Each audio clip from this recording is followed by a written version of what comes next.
Hello, what is up, everyone? Welcome in. The doctor is in, and we are about to get started with Ghost Trick Phantom Detective. And welcome in, Shadow Knight. Thank you for being first in the chat. To quote another streamer I know, you get golf claps. Golf claps for you, sir.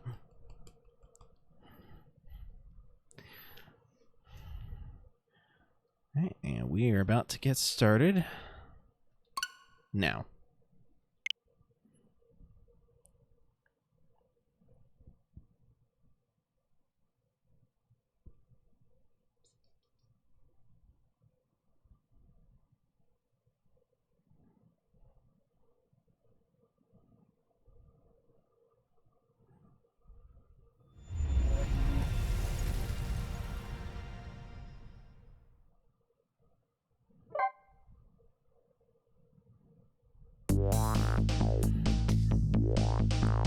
All right, let's continue.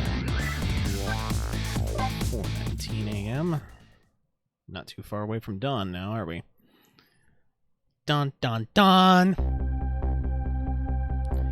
Lynn kept her promise about getting me hooked up. About 2 hours before dawn, the phone rang.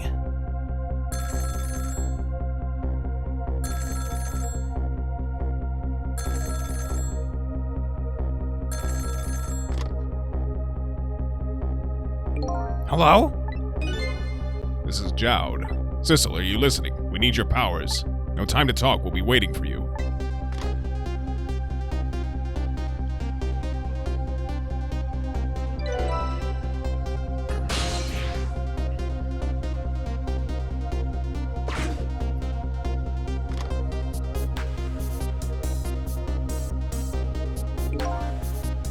Well, you better get going. This long night is drawing to an end.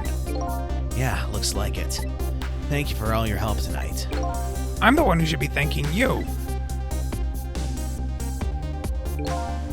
At the other end of the phone line, I'm finally gonna find all my answers. I better go.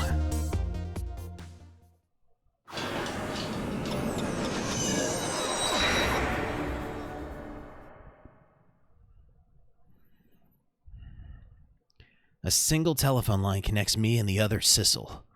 But that single line spreads out like a spider's web to ensnare the fates of many people. And I just reached the center of the web.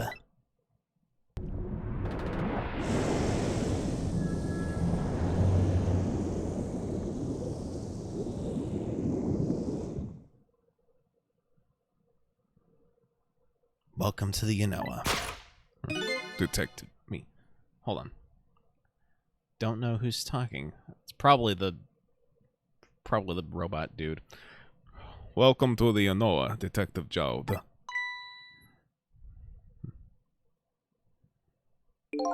My detective sense must have gotten rusty. I didn't even sense your presence here in the dark. That's because I switched the power to my mask off, Detective Jowd. I used your phone. Hope you don't mind.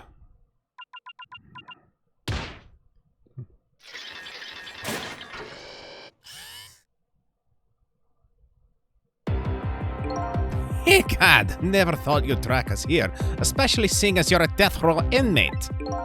And I'm equally surprised about your choice of transportation. A submarine, eh? But how did you find us, my man? Not even the police knew whether Yanoa is going to surface, confound it. We detectives have a little saying. If there's something you want to know about a case, ask the criminals.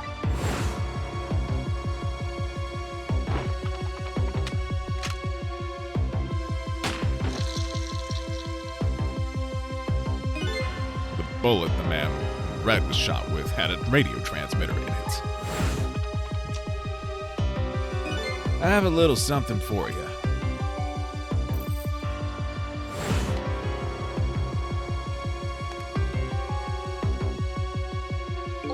Cabanella had given me some pretty weird presents in the past, but they always proved useful. This one was a radio receiver made to look like a pocket watch. Yes, Inspector Cabanella. I hear he's an excellent investigator. By the way, where is that man in red? I know he's on this submarine somewhere. Ah, Sissel, you mean? Excuse me. I need to change my seating position. You! You can relax. That's nothing but his shell. His shell, eh? Hold on. Yeah. There we go. His spirit isn't here right now. Most likely right about now, he's controlling your daughter. Please, I beg you, let my daughter go. If you need a hostage, take me. Just please let her go. Pah!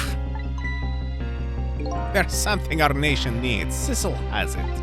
That's all we care about, my man. Nothing else matters. However, it would appear Sissel has underestimated us. He's left behind his precious bargaining chip here. Bargaining chip?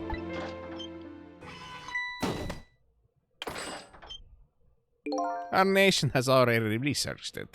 This product that Sissel has to offer. The source of his powers.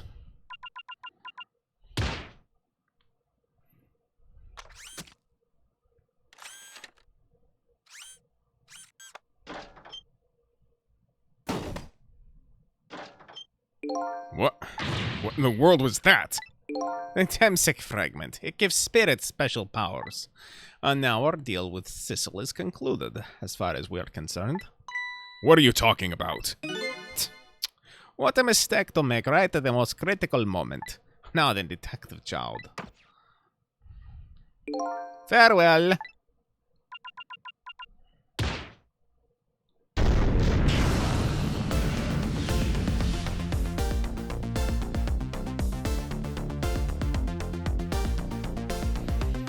What in the world? The whole room just vanished. Detective Jowd! Where'd he go?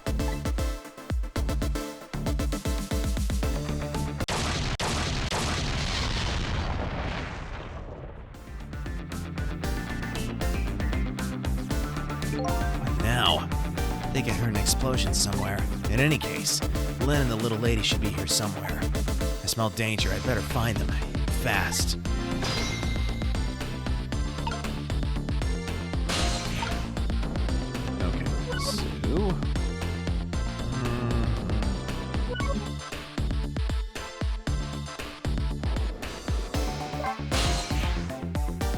So you're here, huh?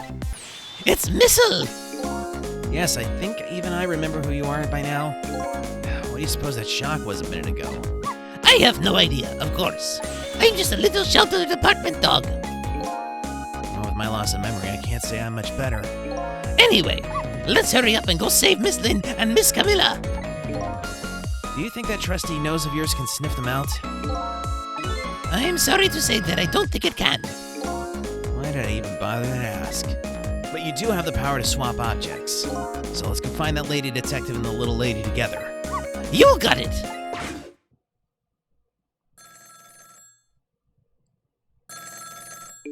The telephone is ringing. Wow! It's Miss Camilla. I just know it. My trusty nose is practically screaming it at me. I think you'd call that more of a hunch. Anyway, let's get to that phone before it stops ringing. You bet.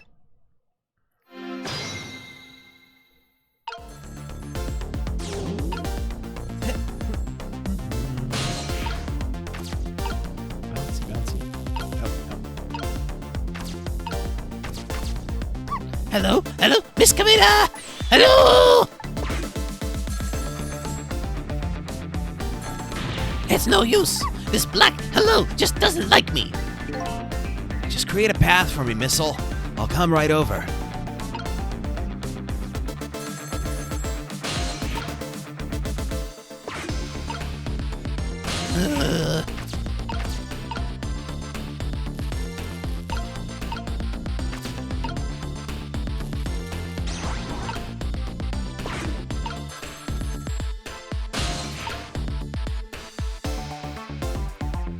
Oh.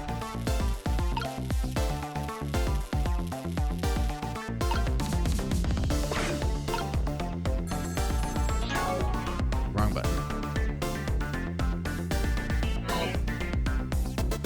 Actually, while I'm over there, let me check this out here. Red-headed target. A detective who was at the scene of my death. Her name is Lynn. In order to rescue Camilla, she promised to get a phone line hooked up to the submarine for me. She and Detective Jowder are in pursuit of the man in red. Eyebrowed villain, a foreigner who planned to carry out a deal tonight involving the powers of the dead. He knew the source of those powers was the meteorite fragment, so he stole it from the man in red's body and made his escape, abandoning the Yanoa to the sea. Masked Muscle Man. He appears to be the old man's servant. He operates the machines within the strange room expertly. He was with Detective Zhao when the strange room suddenly disappeared from the rest of the submarine.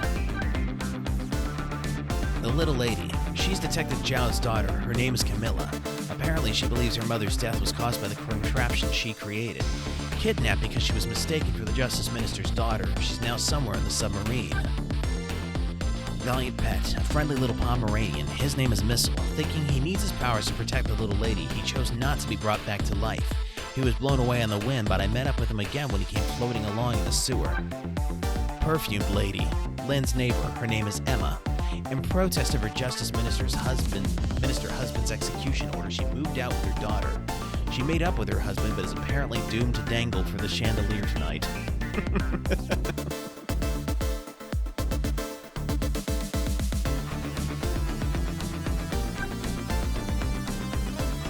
Feverish Firecracker, the daughter of the woman in the... I cannot speak thing. The daughter of the woman in purple. Her name is Amelie.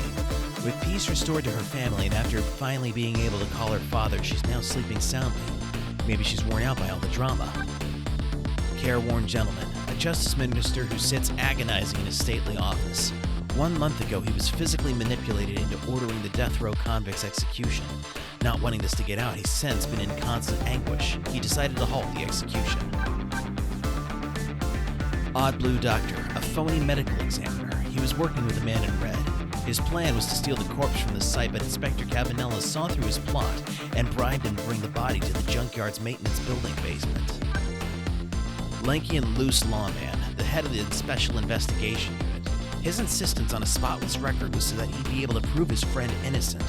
He fired a bullet with a radio transmitter into the man in red's body and urged Lynn to bring the case to a conclusion. Guardian of the Park, a man who protects the park. 10 years ago, he witnessed Lynn being saved by a falling meteorite. Now, to protect the Rock of the Gods and perform this miracle, he lobbies to stop the park from being turned into a housing site. Pigeon Man, the superintendent of the junkyard. He was a police medical examiner, but he quit the force to research the meteorite's radiation. He built the basement contraption based on Cabanella's reports in order to further the investigation into Jowd's case. Jovial tenor, the chef at Chicken Kitchen. He appears to be in the middle of a delivery, but he's busy singing in his rich tenor voice while swinging away on the park swing. Rock Jailbird, a rock and roller who sang national secrets during a live nationwide broadcast. Thought to have been manipulated into committing his crime, he is now being held in a top-secret research facility. Curry-loving Jailbird, an odd fellow who laid siege to the Metro Police Department and demanded curry and rice. Though he thought to have been manipulated into committing his crime, he is now being held in a top-secret research facility. Fated Jailbird, an excellent detective. His name is Jowd, a death row inmate. He feels responsible for 2 murders, but his execution was called off. He snuck onto the sub to rescue his daughter, but then disappeared before my eyes along with the room he was in. Black-hearted Blue Man, one half of the couple that showed up to make a deal that could affect the future of the nation. When he mistook Camilla for the Justice Minister's daughter and abducted her, he accidentally hit the little doggy with his motorcycle. Black-hearted Blue Woman, one half of the couple that showed up to make a deal that could affect the future of the nation. The pair kidnapped Camilla. She has a strong sixth sense and can apparently sense my presence. Beloved Mother, Camilla's mother and Jowd's wife. 5 years ago, she was shot and killed when the contraption Camilla made for her birthday made an impossible move. There's a good possibility the manipulator had a hand in her death. The other me, the man I was pursuing, who I was convinced was me. His true identity is the manipulator, the spirit of a man who was killed by a meteorite fragment 10 years ago. The other party in his deal betrayed him and stole the fragment that was inside his body. Pigeon Man's office, the office of the junkyard's maintenance building. The junkyard superintendent was researching Temsic radiation and the manipulator here. Pigeon Man's basement, the basement of the junkyard's maintenance building. The murder machine here was built by the junkyard super based on reports of the case 5 years ago. The man in red blew it up. Lady's red apartment. This is where the Justice Minister's wife went after she moved out on him. After a dramatic battle, the bonds between parent and child are strengthened. The daughter is now feeling dizzy in bed while the lady is dangling from the ceiling. Camilla's old house. The place where Camilla's mother was murdered 5 years ago. The scorch marks Detective Jowd hid proved that a murder machine was used in this room. Office of the Troubled Man, the Justice Minister's office. After revealing everything, the man seemed to gain a brief sense of peace, but is destined to tear out his hair again. Special Investigation Unit. The headquarters of the Police's Special Investigation Unit. The chief is wiggling his toes as usual. Lynn, shown on the security tape, was apparently being controlled by somebody when she shot me. Park Stakeout Point. The park a meteorite fell on 10 years ago. A man who tried to take little Lynn hostage was hit by a fragment and died. The meteorite was named Temsic, and it still lies buried near a stone monument. Control room. One of the rooms on the sub Detective Jowd hooked the phone line up to. It disappeared suddenly from the rest of the sub, with Jowd, the masked man, and the man in red's body trapped inside. Okay, that's everything. Alright. Ghost myself.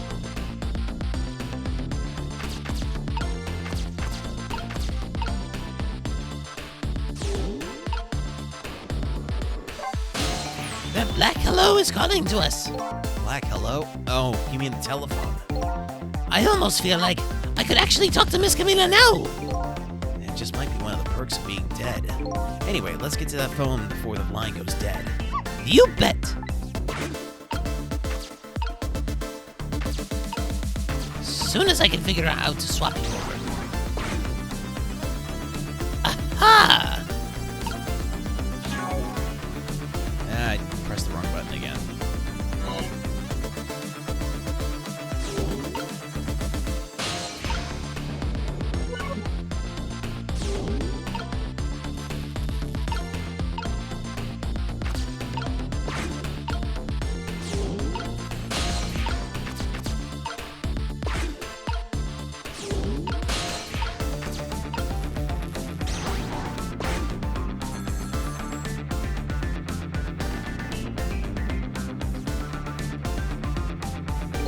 think I just heard another little explosion in the distance.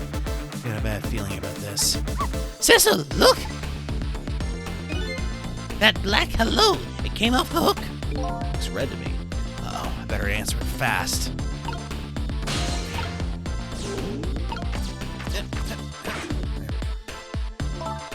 Oh, you're cute. Hello? Is anybody there? It's her, the little lady. It's Sissel, where are you? Somebody, please answer. I guess you can't hear my voice. You too, huh? Oh, good. I thought she was ignoring me. You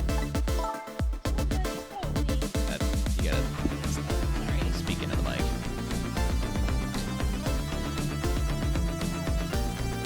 I said speak into the mic.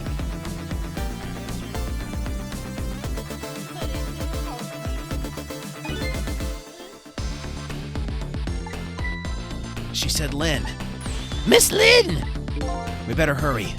Let's go, Cecil.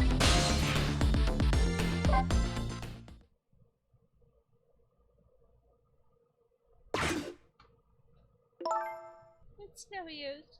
Nobody's answering.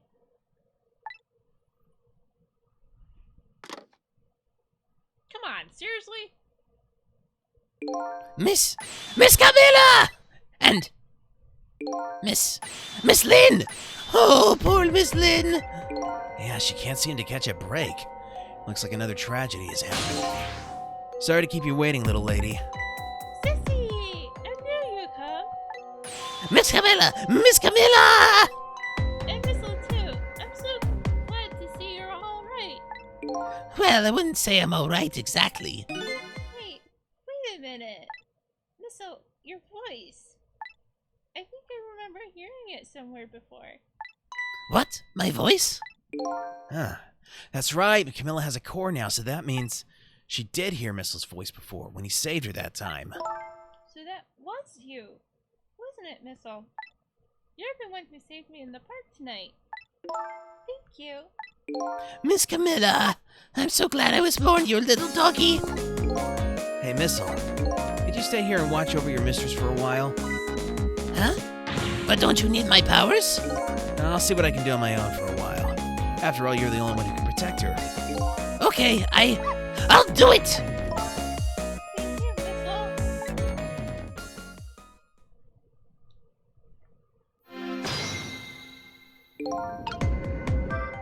I wonder what happened this time. I better talk to the little lady a little more. And then, better do something about the detective lady. Can I talk to you a minute? Yes, Sissy? Could you tell me what happened to you?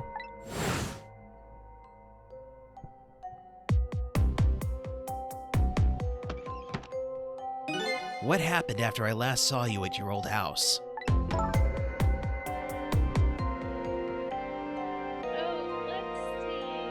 After that, I think I fell asleep. I woke up to the sound of an engine. So she was already in the submarine by then, eh? Thank God, Missile. I have to escape. Next thing I knew, I found myself in this big room. Sorry about that, guys. I was so tired. I couldn't move. Dion actually served that line well. And then Camilla! I was so relieved. I don't remember what happened after that. She must have passed out, the poor thing. You've been through so much. You're very brave. I think Lynn's probably been through more than me. No, you're not wrong there. You've both been brave. All right.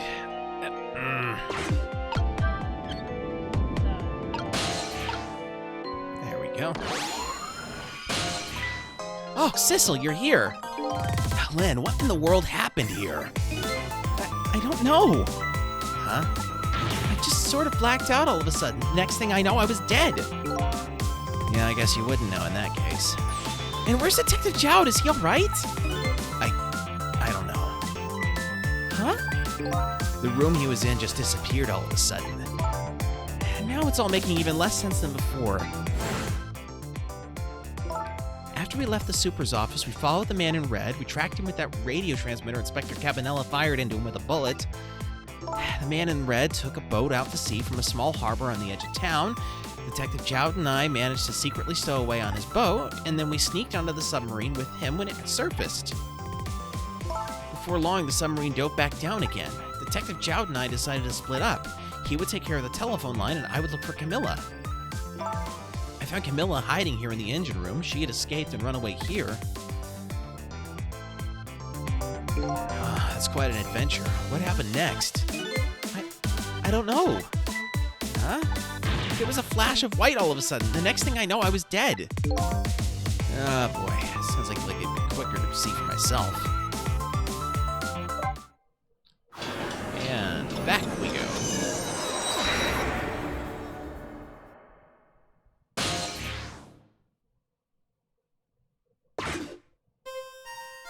Camilla, are you okay?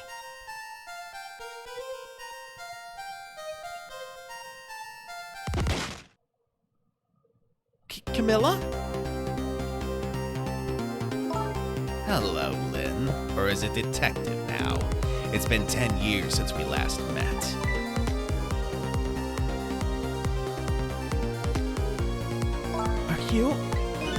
Are you really that man from the park 10 years ago? Well, I see there's no need to introduce myself. Give Camilla back. She has nothing to do with any of this. Afraid I can't do that. This is my last chance. The phone is ringing. It's not for me. Nobody ever calls the dead.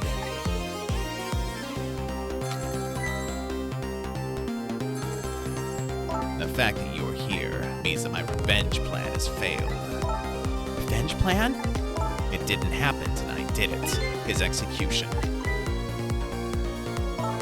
Well... Knowing him, I half expected as much. That's why I was waiting here like this, waiting for him to show up. Wouldn't it be just what he wanted, being executed by his own daughter? I heard about 10 years ago. I feel sorry about what happened to you. But revenge? Nobody could possibly know what I've... What in the world? An explosion? Uh-oh. I've got a bad feeling about this. Have I been had? Look out!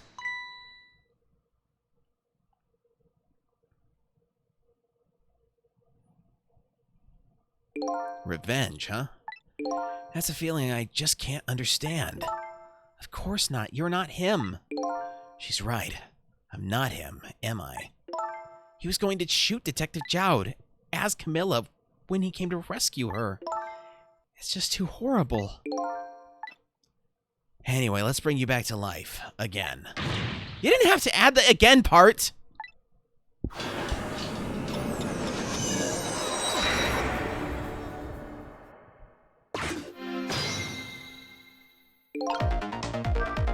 So, let's see. The cause of death this time was that mysterious explosion. You're pretty up for a dead woman.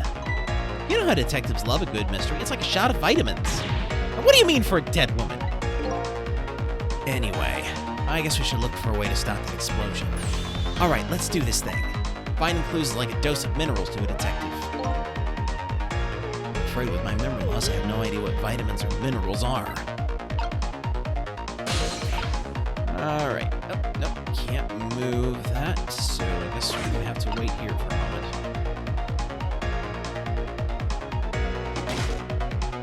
Camilla? It's been 10 years. Nope, can't reach the gun yet. Are you? Well, I see there's no need to introduce myself. Give Camilla back. She has nothing to do with any of this. I'm afraid I can't do that. This is my last chance. The phone is ringing. It's not for me. Nobody ever calls the dead.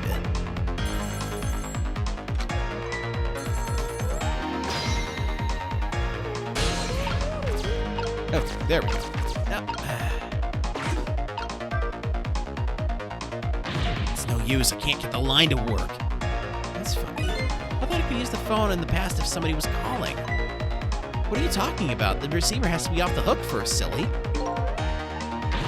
Well, don't look at me. I can't do it. I don't have any hands or feet right now. Somebody please answer the phone. If you want something done, you have to do it yourself. Okay, I see how it is. Alright, looks like we're gonna have to turn this wheel. No. Up we go. Nope, I can't reach even with the wheel turned.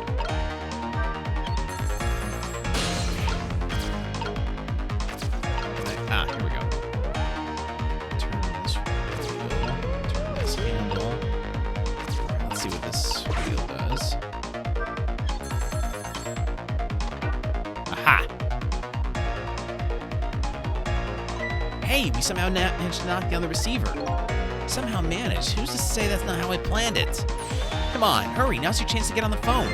It might be Detective Jowd. She's right, I better check it out. Hello, anybody there? If anybody's still there, get yourself here on the double. We're about to head out. Speak up, why don't you answer? Anyway, if you're coming, we're leaving. Alright, let's go there. And we'll see if we can't. So it must be true what they say, that there are restless ghosts on the board. Updated the phone book. That does it. I promise to turn over a new leaf, Mom.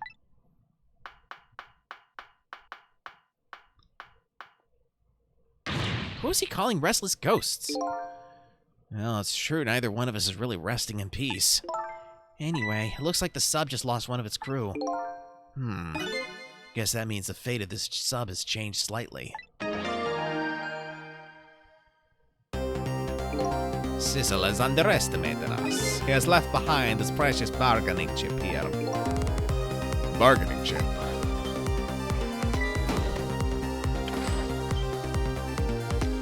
It's Detective Jowd. What's going on there? I saw this little deal go down once before. In just a moment, the man in red is about to get his Temsic fragment taken away.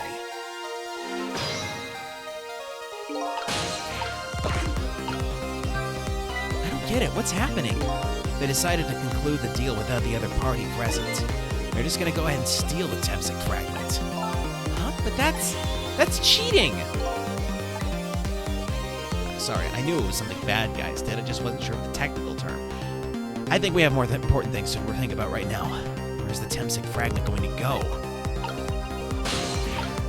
Alright, let's see. Lower the switch. Yes, I can lower both switches. What does that do? It won't budge. Maybe it's broken? Oh, I guess I don't have to lower right now. And if I ever had to do it, I would probably get Lynn to do it for me.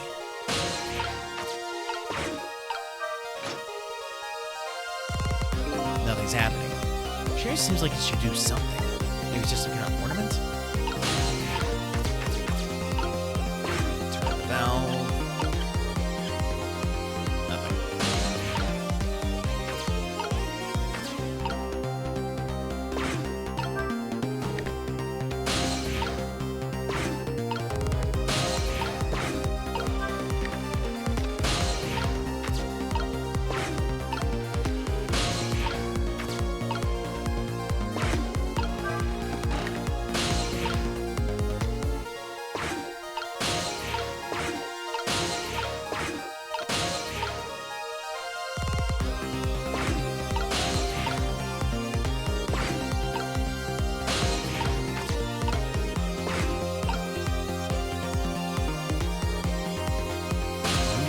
Sure how I'm supposed to.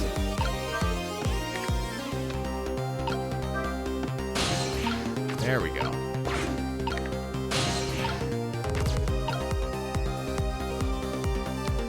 I think I need to get over here before the Temsic fragment does.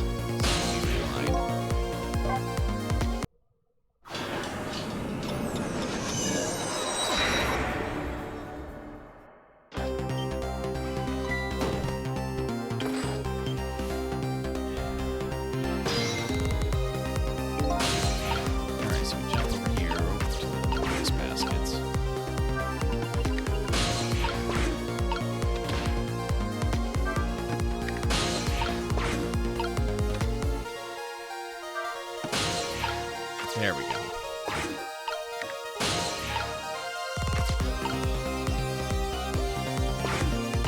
Now we just wait for the Timson fragment. Jump to that. Shooting up this thing.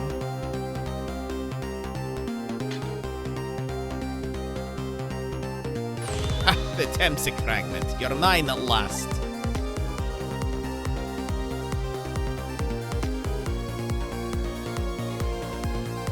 The objective has been achieved. Now we detach the controller of this plant. Yes, sir. Farewell, sir.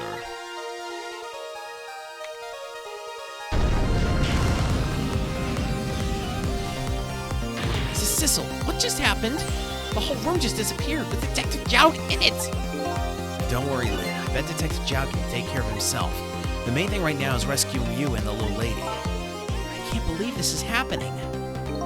Now then, I'd better hurry along. Before Sissel discovers what he's lost and comes after me. You know I will be his coffin.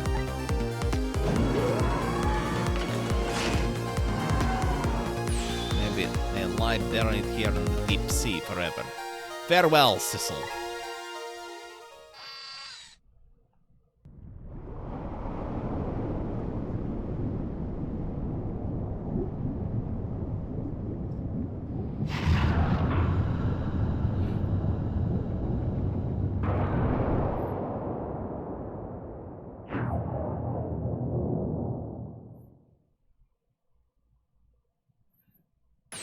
Ah, so that's the cause of that giant explosion. Huh? What is? Don't tell me that's another thing you've forgotten. The torpedo! It's like... Well, you've heard of a missile before, haven't you? Yeah, sure. But a different missile comes more readily to mind. It looks like he plans to sink the submarine with that thing. This is not good. We have to do something before that torpedo is fired. We can give it another job. Can't let it launch. But what can we do? Let's just get to the torpedo as fast as we can. Maybe we can find a way to stop it somehow. Somehow. A true detective never gives up. No, we certainly can't just ignore it. Right, lower this thingy. What's this do?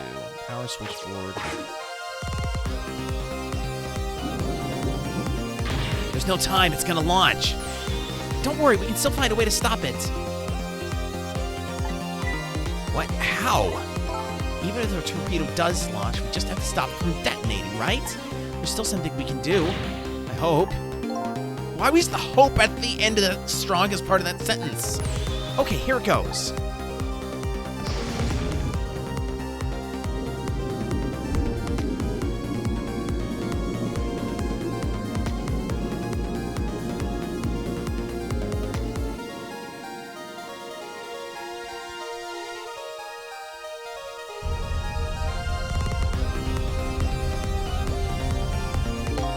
Along for the ride without giving it too much thought.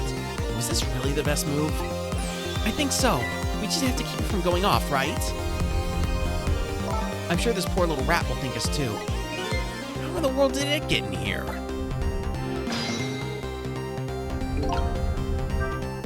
Do you know how a torpedo works? No, I can't say I do. Wow, detectives sure know a lot. I saw it explained once in a book. On the impact, the fuse in the tip is depressed. That, in turn, sets off the detonator. The detonator, huh? That must be that red button.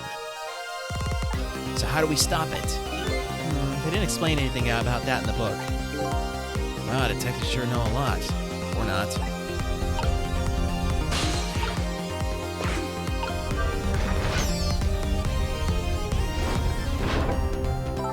This looks like just the thing. If we clamp this thing on the fuse, it should keep it from moving. So what does that mean exactly? It means we might be able to stop the torpedo from exploding with this. I have to admit, I don't understand all the details, but I do want to give it a try. But before we can do that, looks like we have to get something out of the way first, huh?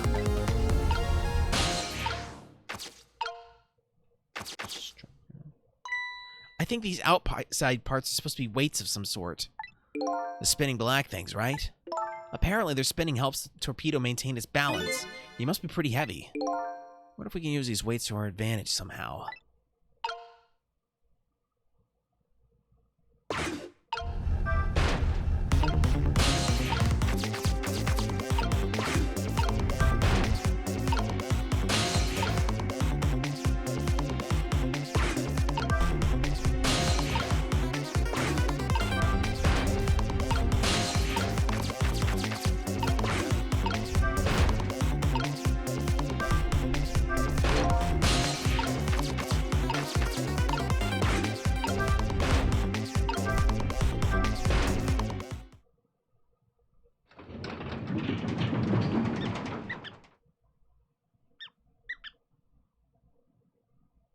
Great, we've dumped the little creature off.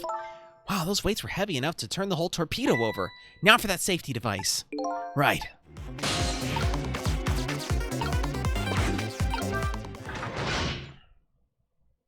There, we clamped the safety device on. We did it! That should stop the torpedo from exploding. But there's just one problem. Problem? What's that? The torpedo's still gonna impact. We can't do anything about that. Uh-oh.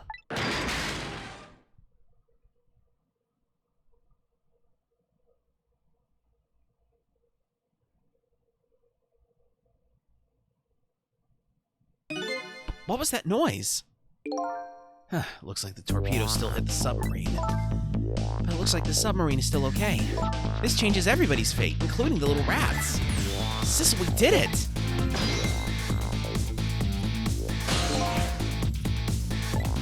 What's the matter? You still look unhappy. We stopped the torpedo from blowing up, but we still opened up a gaping hole in the submarine. Right, I guess. I guess that's just what missiles do. They're unstoppable. Am I hearing things? Anyway, I guess we better get back to the present as quickly as we can. Right, I'm worried about Camilla.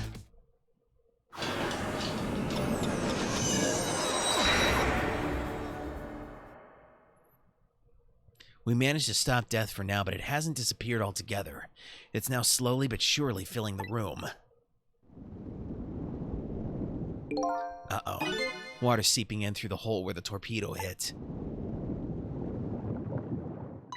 I've got to get them out of here. I better go meet up with Lynn.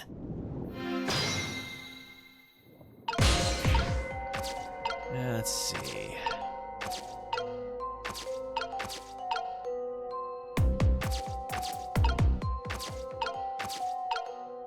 Nope. Okay. That's not going to work, is it? So...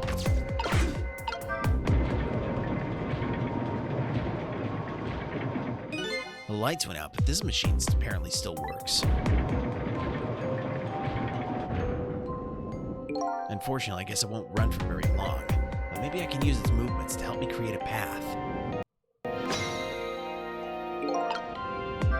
I better hurry over to Lynn. It's not safe to stay here. I just don't have the power to stop that water from coming in. Wouldn't it be cool if you did, though?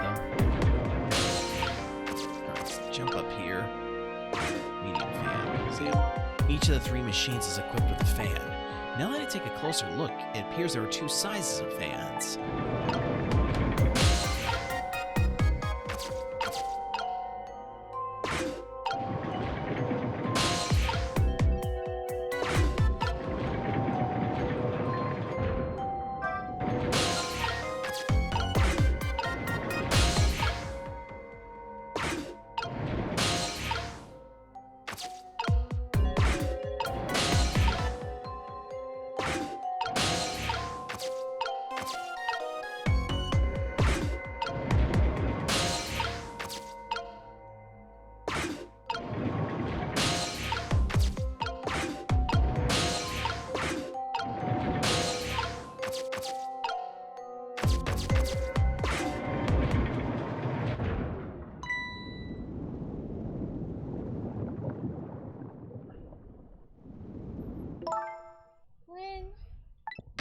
Camilla, you're awake. How do you feel?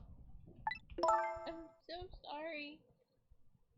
I'm sorry I pointed that gun at you. Don't worry about that. That wasn't you. Miss Camilla! Oh, Missile, you're here. Oh, sorry. Gotta get closer to the mic. Oh, Missile, you're here. Oh, poor Miss Camilla. Miss Lynn, what should we do? We have to get out of here before any more water comes in. Sissel should be along any second. I knew Sissy would come. And Missy is here too. I'm so happy everyone's going to be with me now. Going back to sleep. Camilla! Miss Camilla! I'll get you out of here. If it's the last thing I do! Oh, I think I'm going to cry. Or whimper, as the case may be. I better send a signal to Lynn that I'm here, before it's too late.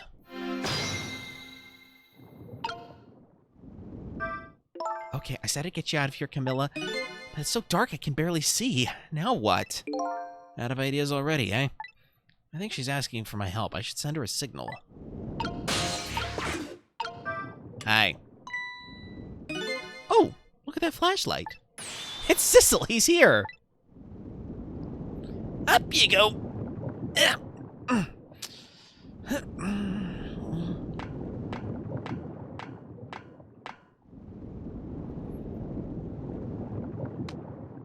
I'm glad you're here, Sissel. Sorry for the wait. Looks like this room is gonna fill up with water fast. We better get out that door as quick as we can. We won't be getting out that door, I'm afraid. The water pressure's too great already. I can't open it. What? What does water pressure mean? Think of it as the force of the water holding the door closed.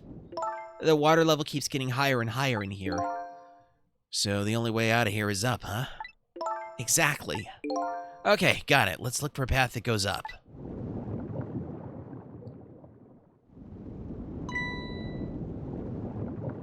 Hey, look at that ladder. I wonder if we can get it down somehow. I think that's a step ladder. No, it's a ladder. Step ladder. Ladder! Good idea. Let's try it. Oh, and by the way... Yes? I can't swim. Neither can Camilla. Don't you have any good news for me? Let me think about it. In the meantime, could you hurry, please? Great. Okay. So I have no idea what turning that handle does, if it does anything.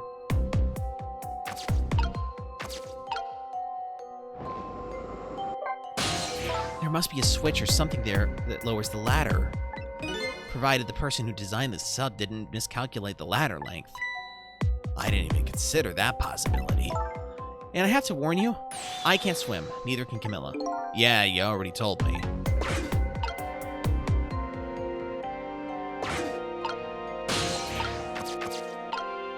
Alright, let's try turning this handle. Oh, hello. Alright, jump into the glove. Open the fuse box. Move the hook somehow. Great, I'm stuck.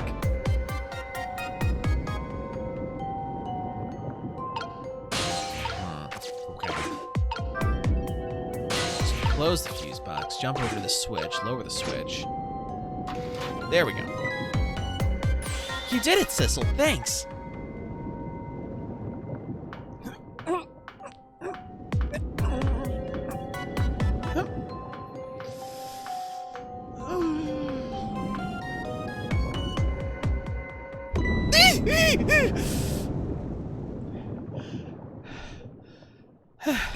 What was that? It looks like water seeping in isn't the only thing we have to worry about. Huh? Sissel, the flashlight doesn't work anymore. Hey, don't get mad at me. Maybe the contacts are bad or something. Hey, I know, you can fix it with your powers. Okay, now that's just taking things too far.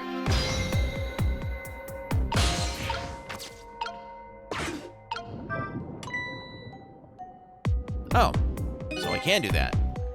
Hey, great! Did you used to be an electrician in your past life or something? That's a cruel question, considering the circumstances. Now all we have to do is get to that door and we're safe.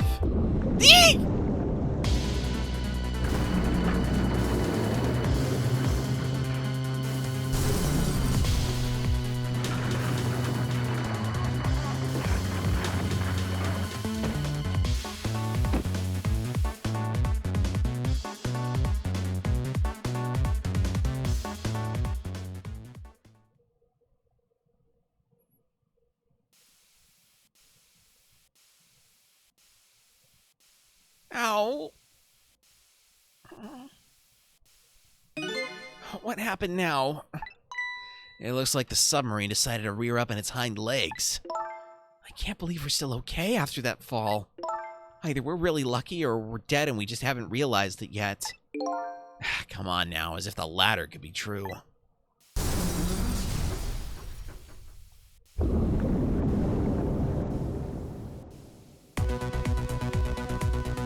What now? The water sure is rising fast. Come on. You'll just have to go up to the top. Let's see how we can help with my ghost tricks.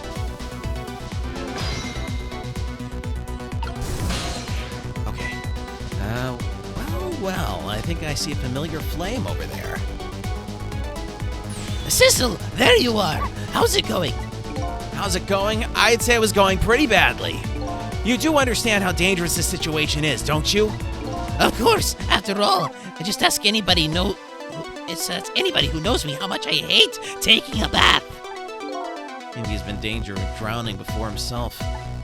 Okay, ready to create a path for these ladies? Of course.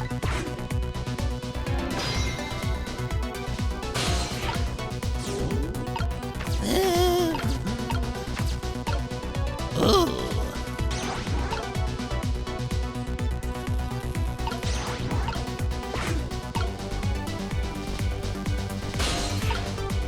Miss Sissel, it's not working. Okay, I'm on my way. At least I would be if I could reach. Thank you. Alright, wheel, shaft, pipe, torpedo, transformer, starter. Here we go.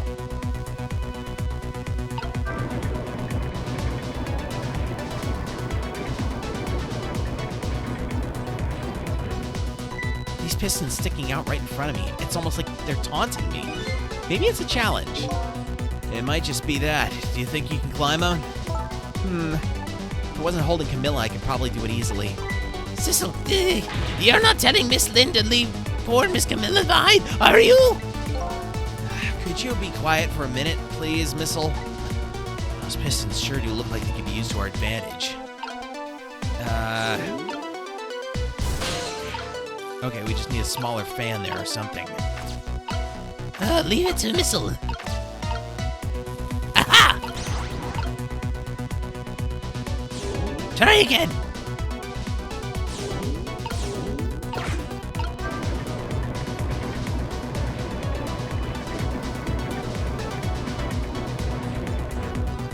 There, how about that?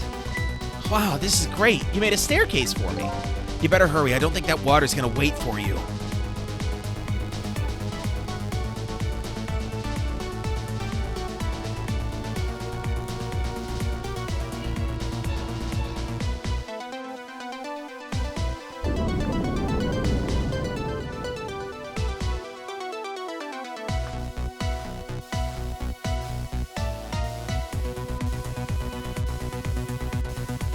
Ouch! Now the steam is getting in the way. It's too hot to get through. What? And there's no way to go around either. Think you can do something? Of course we can. We have to.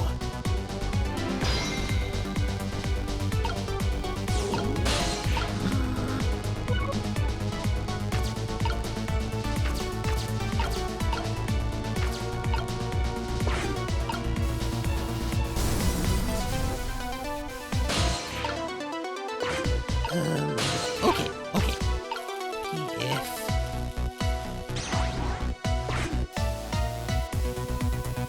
Look at this! If I swap the pipes. It changes how the steam comes out, huh?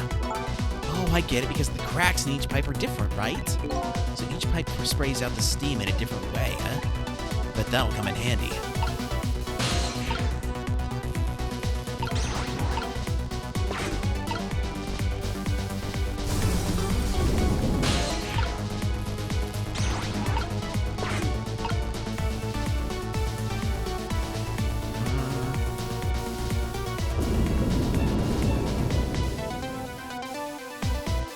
Here comes that water again.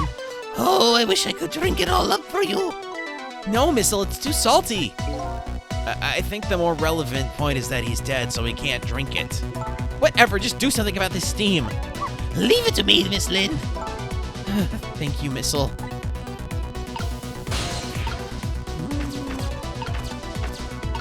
Where? There must be more pipes. More pipes. No.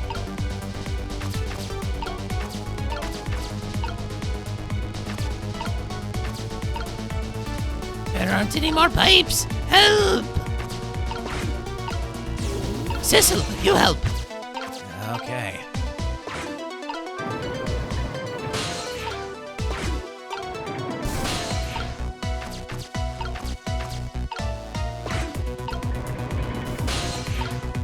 Alright, let's see here.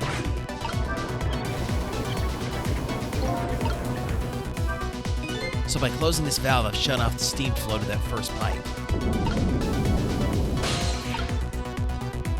Okay, I know. Missile.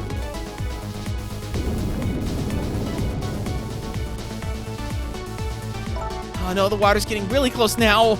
Not that I can see all that well with all this steam here. Missile will switch the pipes around so you can get across. That's right. Don't give up, Miss Lynn. My back is really starting to hurt.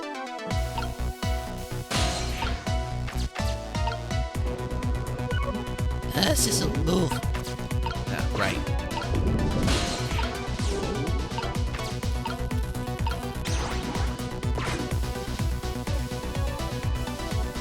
There, how does that look? That looks great. All that horrible steam is cleared out of the way. Okay, it's not far now. Try to move forward. Ouch.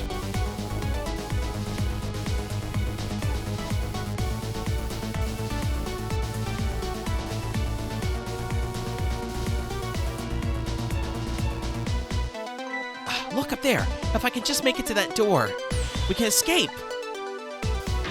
Now, how in the world am I going to get up there? Don't yell at me. If you want to yell, you can yell at me. Missile, how can I yell at you when you're so sweet about it? I think you just did. Let's look for something to pull Miss Lynn up with. Yes, something to whisk Miss Lynn up and glide her ever so gently to the top with. Hey, are you being sarcastic?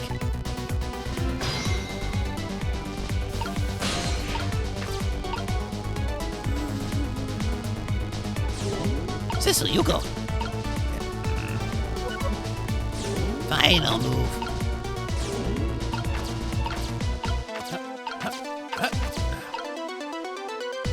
Aha.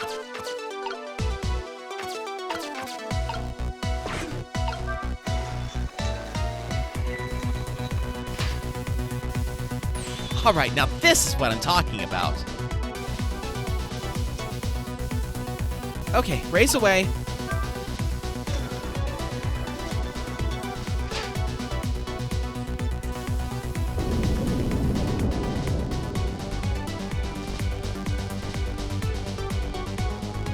Hello there, Nacho Warrior. How are you?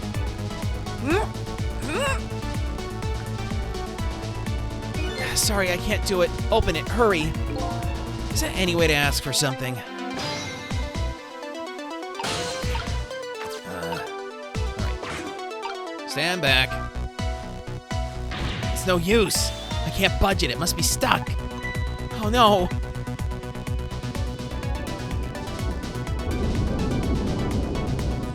No!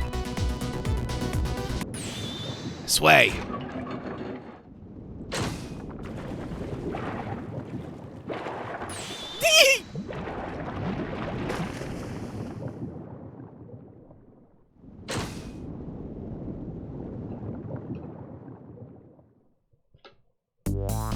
What just happened? I can't believe my eyes.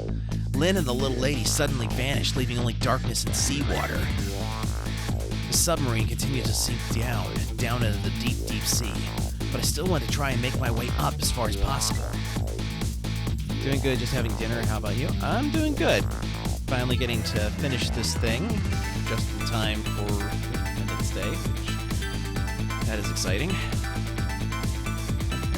I still want to head up to find a single ray of light to illuminate the truth at the bottom of this deep, deep darkness.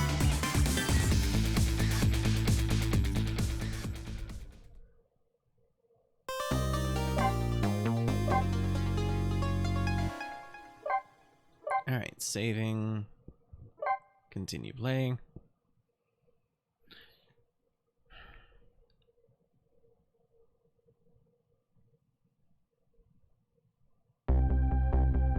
The upended submarine continues to sink, slowly but surely. A long, long journey to the bottom of the sea. Lynn and the little lady found the darkness and the salt water closing in on them, but at the very last second, something saved them. Now it looks down at them quietly. My head is filled with one giant question. What in the world is this thing?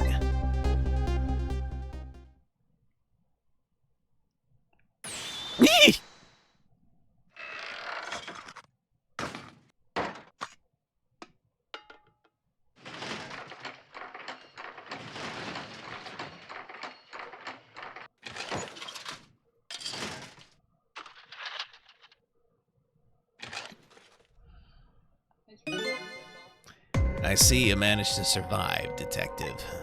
Hey, you were... Excuse my appearance. I seem to have lost my body.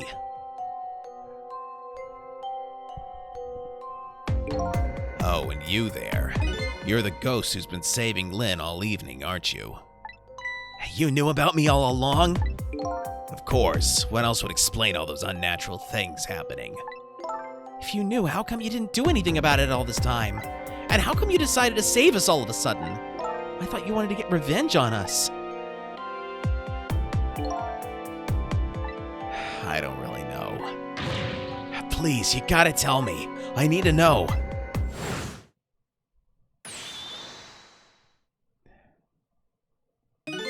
Who in the world are you? Sissel, look at you. What happened? I can't hold on to that image of myself any longer. You can't remember who you are? That's right. I came all this way tonight trying to chase down my lost memory. For quite a bit of tonight, I thought I was you, Sissel. Sissel? My name isn't Sissel. I bet you'll remember really soon who you are and who I am, too. What? The man in front of me is not me. I'm even further away from the truth. Or maybe not. Something's stirring in my mind. A memory about to emerge. Do I know this man? Now that I've shed my image of myself, I feel like I'm one step closer to the truth.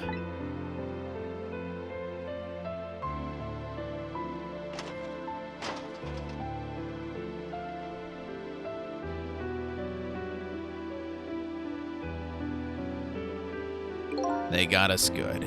It's all over for the submarine. Its engine room is destroyed and there's a hole in the hull, sinking us as we speak. What are you doing here? I thought you had a deal with those people. They betrayed me. I was a fool to trust them. They already have what they wanted now. A Temsic fragment. I didn't know they had it all figured out. You mean they figured out the source of your powers? Yeah. That meteorite's radiation has two effects on living creatures. It gives power and time. If you don't mind, we'd like to hear more. These 10 years, I've been watching that junkyard superintendent do his research, and I think I've got some of it figured out. The meteorite's radiation gives spirits special powers, like possessing and manipulating objects. And in my case, swapping objects. Exactly. Apparently there are individual differences in the powers we get, and it seems these powers change as time goes by. They do? Yeah, my powers have changed over these past 10 years. At first, I can only manipulate small living creatures. Now then, how do you suppose we got these powers? It's simple. It is? How then? In a nutshell, we died while exposed to the energy emitted by the meteorite. It's radiation. That's what does it? Dying while being exposed to the radiation? On that day 10 years ago,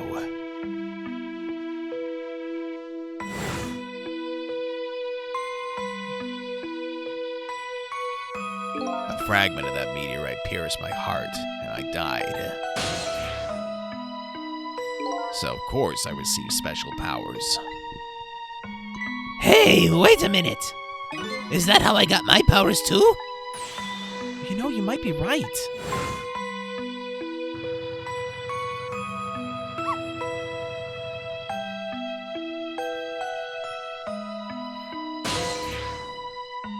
Aren't the Temsic remnants still right there in that park at the bottom of the crater?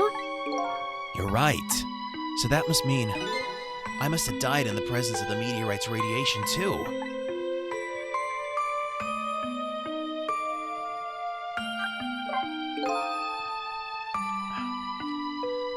Another effect the meteorite's radiation has on us is that it gives us time. Again, I think this time effect is centered around the theme of death, but it's not all that clear. So the fact that I can return to 4 minutes before a person's death is another effect of that meteorite? One of the Excuse me, folks. One of the characteristics of that meteorite is its ability to replay the moment of death. Replay the moment of death? Ugh, this is all so strange and confusing. I can't take it all in. It makes about as much sense to me as anything else. Yeah, strange and confusing. That just about sums up the object that pierced my body that day.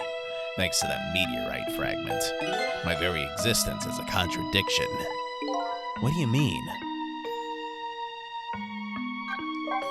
That day, when the fragment pierced my heart, I lost my life. However, because it remained inside of me, that fragment continued to constantly regenerate my body. In other words, my body was continuously cycling between the moments that separated my life and death. What? My body's vital function stopped 10 years ago, but my body's time is perpetually stopped at the moment just before death. Time just stopped, huh?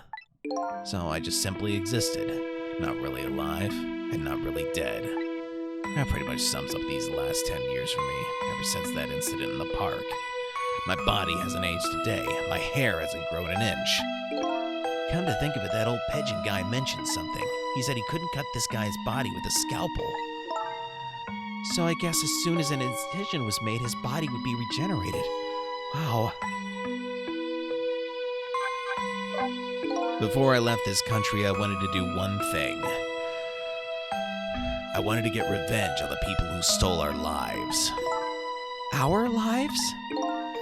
As part of the deal, I made those guys promise to cooperate. Cooperate? You mean the kidnapping?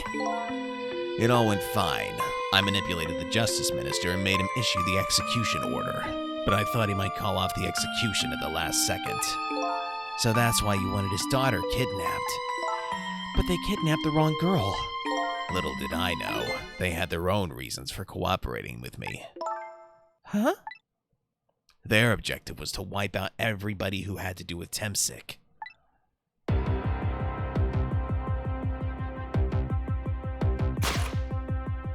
Detective Jowd was one such person, so they were happy to cooperate.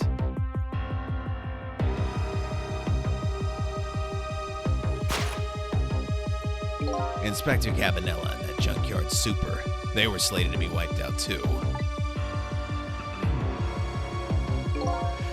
And as it turns out,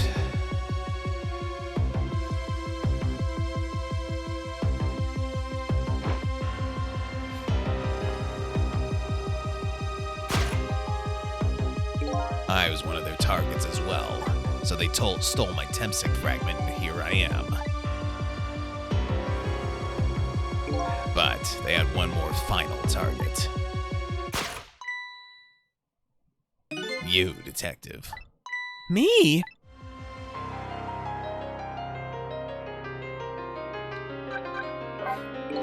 If you weren't there in the park that day 10 years ago, I never would have thought of doing something as stupid as taking a hostage.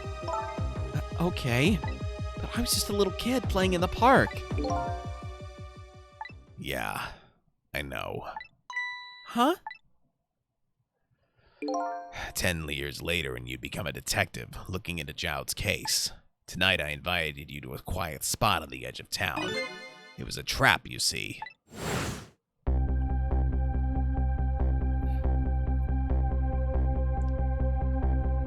I told you who I was. You never saw my face that day 10 years ago, so of course you didn't recognize me.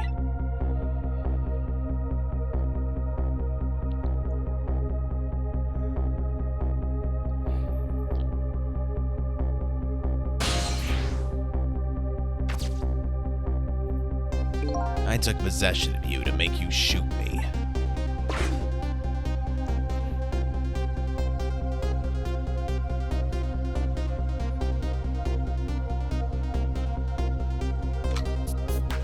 Your subconscious resisted me. Such incredible power. It was the first time I wasn't able to control somebody's completely.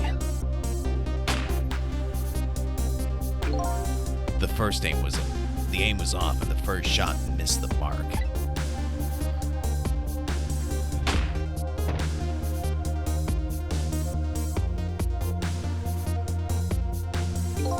The junkyard was equipped with security cameras. I knew you'd be wanted for murder. That was my plan, anyway.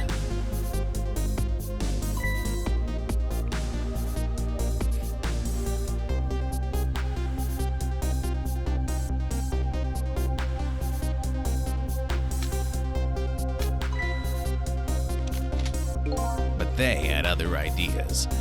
They simply wanted you wiped out. But then, something threw a big monkey wrench into their scheme.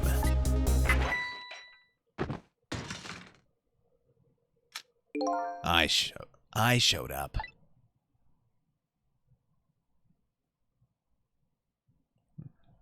I was supposed to meet up with them after that, but then something went wrong.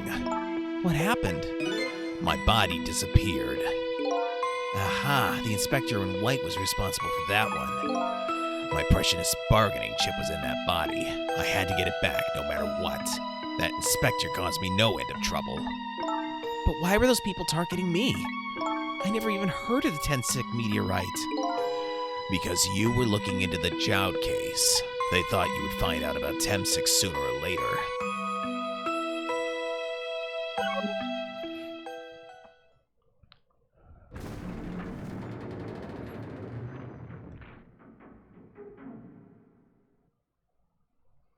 And that's pretty much the whole story. The only thing left to do now is wait for water pressure to crush this submarine. Oh no. There are no cores that link from here to the water's surface. I have an idea. We hook up the phone line and there are no communication cables down this deep. They meant for this submarine to be my coffin. A coffin for the dead. There's no escape.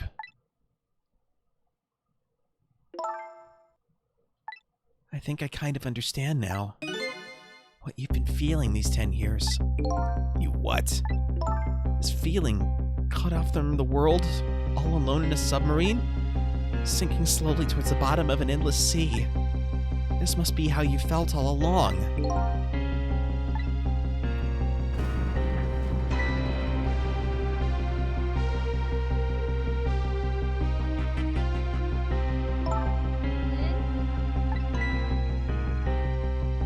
Camilla!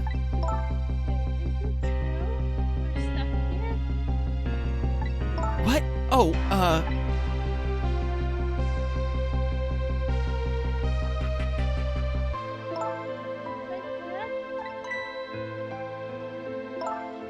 My dad was here. I bet he'll save us.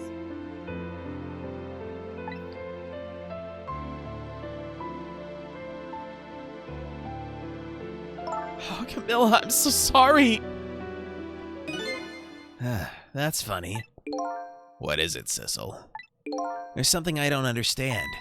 Why would they go to all the trouble of detaching the control room? What? Why didn't they just steal the Temsik fragment and escape if that's what they wanted? Why did they have to jettison your body off into the sea? Huh, that's a good question. But I guess it doesn't matter why now. We'll never find it again. We have no idea where it was launched to.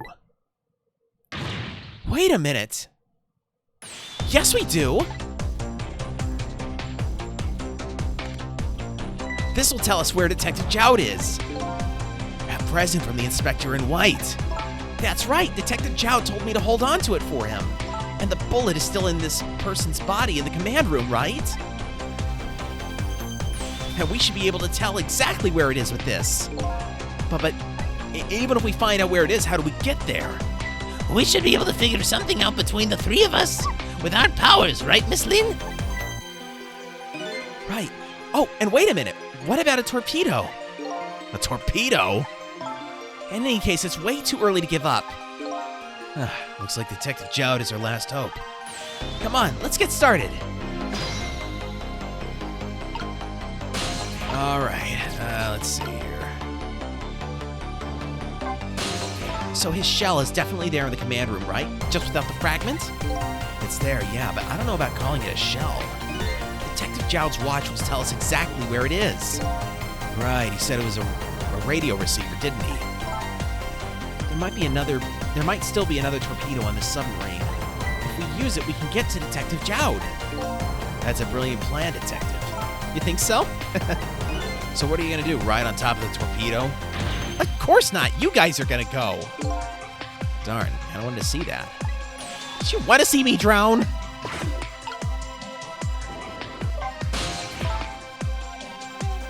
dad is here on the submarine. Don't worry, we're gonna go get him right now.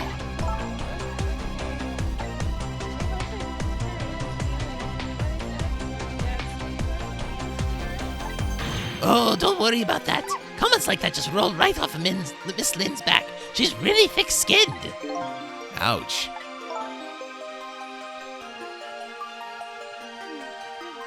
I'm going to start being conquered too.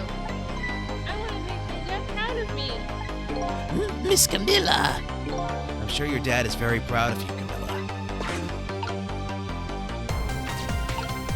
All right, let's see this control panel.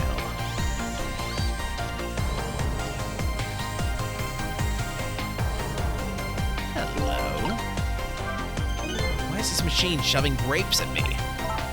Well, this looks like the private cabin of the top officer, doesn't it? This machine is probably for feeding him grapes while he lies in bed.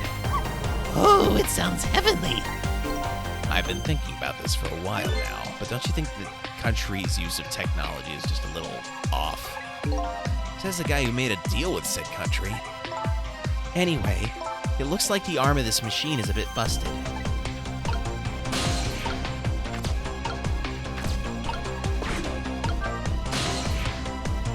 Alright, let's go to the torpedo room. Torpedo room, huh? There might be another torpedo left there. I'll go check it out. Oh, I get it. You're going to use a missile to ram the control room. Well, I don't know about ram. We don't want to blow Detective Jowd up, but something like that.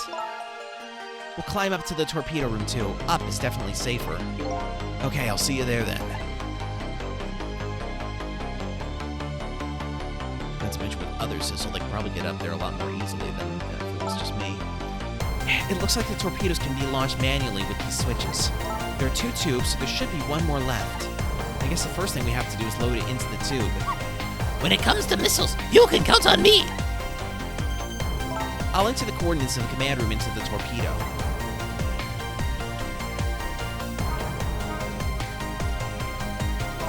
And I just turned on the backup power. We ought to be able to use the switches now. Okay, let's try it. Good luck!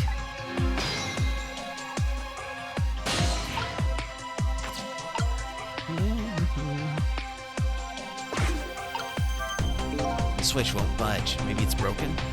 I don't think the entire device is broken, though. It probably works just fine if I can only move this switch. We'll just have to find a way to move it somehow. But I can't do it with my powers alone.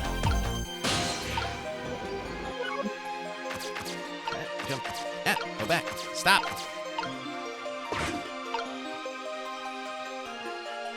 Oh, maybe I just need to talk to him.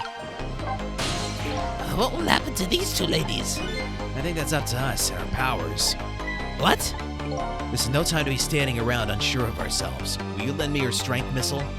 Me? Of course I will. Count on it.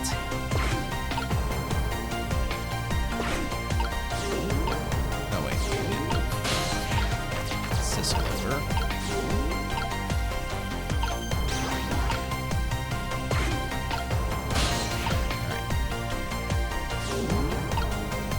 What is it about Shu Takumi's games that has the music be so good?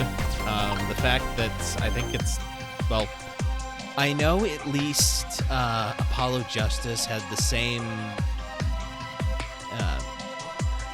The music writer for Apollo Justice had worked on some of the Mega Man X games, so that would be part of it. It's just a Capcom thing, I think.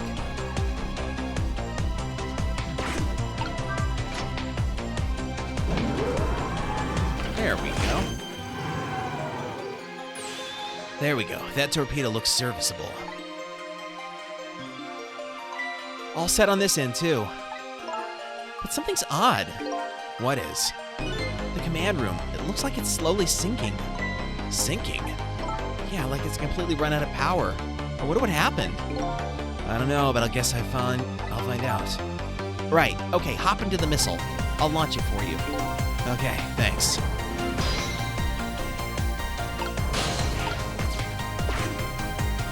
I've already set the torpedo's course. It'll head towards the command room where Detective Jowd is. 12 seconds after launching, it'll pass by the command room for an instant. That instant will be your window of opportunity to jump over to the command room. Okay, got it. And then we'll find a way to come back and save you. That'll probably be my last task tonight. Just hold on until we get back.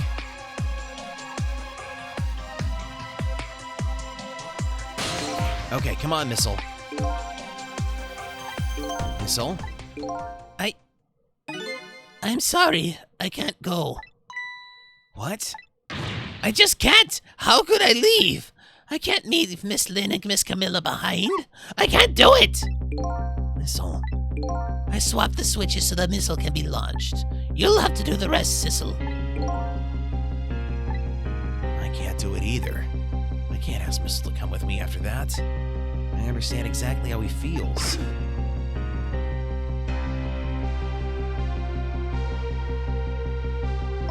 I want you to go, Missile. What? But Miss Lynn! You staying here won't change our fate, but if you go with Sissel, you might be able to make something happen, and that's our only hope. But what if that something doesn't happen? I'll never be able to see you again! Never ever again! Even I can understand that! I couldn't stand that! Don't worry, Missile. Miss Camilla? I just know you and Sissy can make something happen. I believe in you. I'll be right here waiting for you. We'll see each other then. Don't worry. Miss Camilla! That's a good boy, Missile. Now, are you ready? Remember, it's 12 seconds after I throw this switch. We're ready.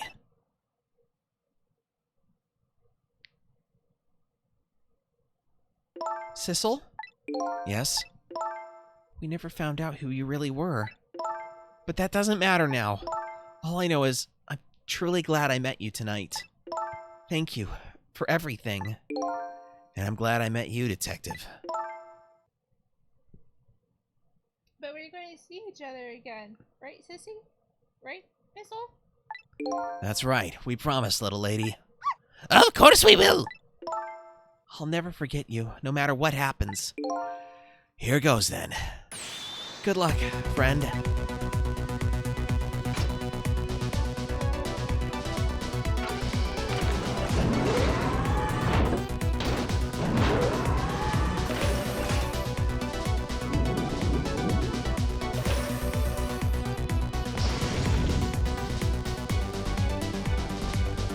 These 12 seconds are lasting an eternity.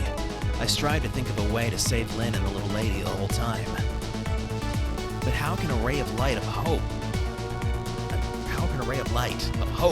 reach this far down into the deep sea? Before I can think of an answer, the 12 seconds are up.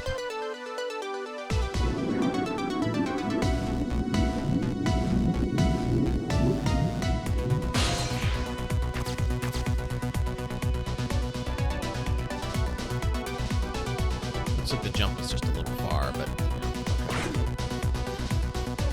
Detective Jowd! I bet that big masked man did this. I'm gonna bite him. Better not, you might break your teeth. The command room has lost power and is sinking. So I wonder what this masked man is going to do. Let's talk to Detective Jowd.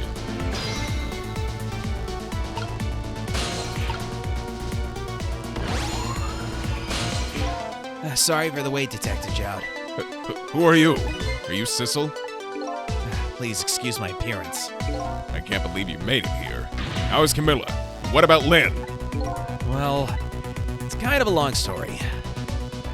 I told Detective Jowd about everything that happened on the submarine Yanoa. So the submarine is badly damaged. Why would he do that to his own submarine? I wish I knew. I know the answer to that one. It's because he's afraid of my powers. You? You followed us? I didn't even notice. It's been 10 long years, Detective Jowd. Are you...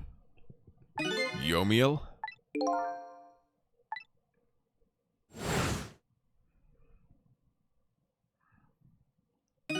So you remember me, do you? How could I possibly forget? So that's your real name, huh? Yomiel? That's right. But those people on the Yanoa were calling you Sissel? That's just an alias I was using for my deal with them. I didn't see any need to tell them my real name. Could you do me a favor? Would you let me ask you some questions? I've been trying to find out my true identity all night. Sure, go ahead. I'm sure there's plenty we can still tell you, right, Detective Jowd? Right. 10 years ago, you were a top systems engineer, weren't you? Systems engineer? What's that? By the way, I'm a top Pomeranian, you know. Well, it's kind of hard to explain to a dog, but it's a person who's good at using computers. I don't mean to brag, but I was one of the best in the industry. That's how I got roped into joining that project. Project? What project? It was a project aimed at reorganizing the nation's top secret information. The goal was to build a new... Hello there. Hello there, Reeve. Welcome in. How are you? The goal was to build a new system using MINT's multidimensional programming theory. I was asked to join the project by an agent of the government. It doesn't sound like something a top Pomeranian would know anything about. To me, it sounded just like another challenging job. However, this project was also the target of a secret plot. I bet you can imagine the kind of crime the nation's top secrets might attract. I never thought for the life of me I'd ever have to deal with spies. It was never made public, but every organization in the country moved on this one. And then one day, the name of a certain programmer emerged as a suspect.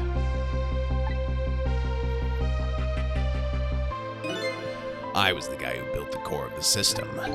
The police arrested you, and then that incident happened.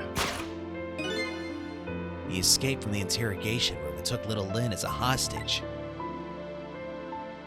By the way, Detective Jowd, when was it that I was proven innocent? About 6 months after your death. I'm so sorry, Yomiel. 10 years ago.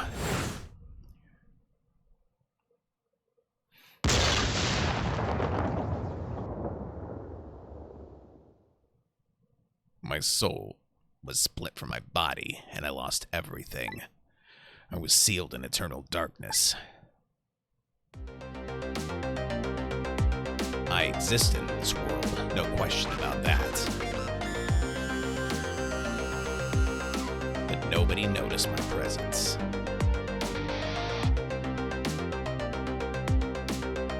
What good were my powers? They didn't help anybody.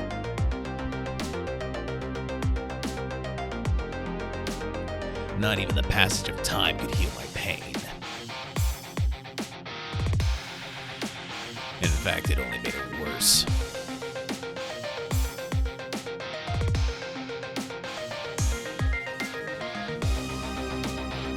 I wanted to disappear, but I wasn't even allowed to do that. The way Lynn described it is exactly right. Sinking slowly to the bottom of an endless sea. An overwhelming feeling of loneliness and despair. And I wanted all of you to suffer what I was suffering. And so that's why you murdered Alma. That's right.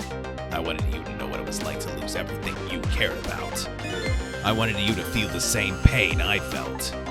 What? It was a twisted wish of a mind poisoned by infinite loneliness. And then, as I was plotting my revenge, I had an idea. I came up with a plan to use these powers of mine to make a deal. There's something I just don't understand about that deal. I'm sure your powers would be very valuable to them, but what would you get out of the deal? A new life. Life? I asked them 2 conditions. Number 1 was that they help me with my revenge plot. And the second was a rebirth for me. Rebirth? A new beginning, eh? I didn't care if it was a fake life, an artificial life. I just wanted a physical receptacle for my soul, a name, an identity, an everyday life. I wanted to grow older in a society that would accept me. And finally, I wanted to die, surrounded by a loving family. That's the kind of life I asked them for. A completely man-made life. That's right. I knew I couldn't hope for anything more than that. To make it all come true, I knew it would take a lot of money and a lot of power. That's why I decided to ask a national government to help me. And their response in the end was betrayal. Yeah, that's what you get for trusting the government.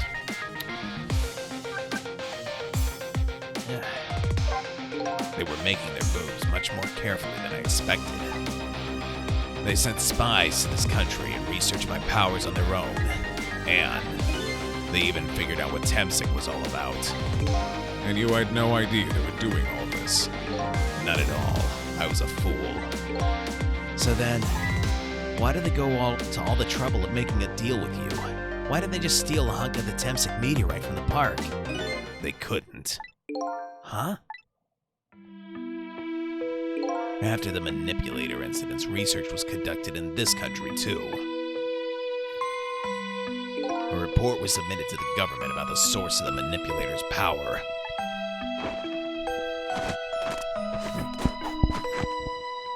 By Inspector Cabanella and that old pigeon guy, huh? At first, the government didn't believe the report. But then they decided to put the park under surveillance, just in case. Surveillance, huh? It just looks like an ordinary peaceful park, but there are armed agents there at all times. Don't tell me that odd leaflet guy is one of them. No, not him. He's just a plain old odd person. That park is like a silent battlefield on an international scale. So that's why they couldn't steal the Temsic meteorite. And lately, under the pretense of building a housing site, they've been working on a plan to destroy that park in order to secure the Temsic meteorite. So that's it, eh? So the upshot of your grand deal was this, eh? Yeah. It's the ending I deserve. But at least there's one thing you must be happy about. What's that? You've managed to seal me away at the bottom of the sea forever. Well, shall we get started? Started with what? Bringing Detective Jowd back to life, of course. What good will that do now?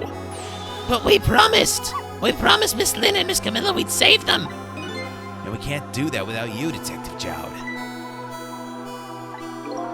I've been guided by fate tonight to this place. I won't give up now. Alright, fine. Let's see where it leads us. Here we go then, back to 4 minutes before your death.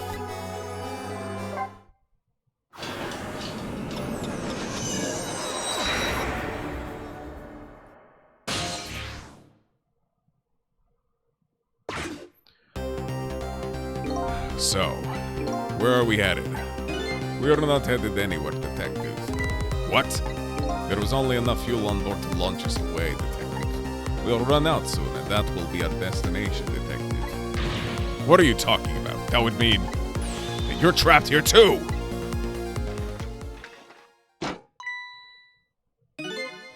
By the way, I am not human, Detective. Freak, what happened to your body, freak? Hey, that's mean. I'm a remote-controlled robot, Detective. What? Your country's use of technology is just plain off. We get that a lot, Detective.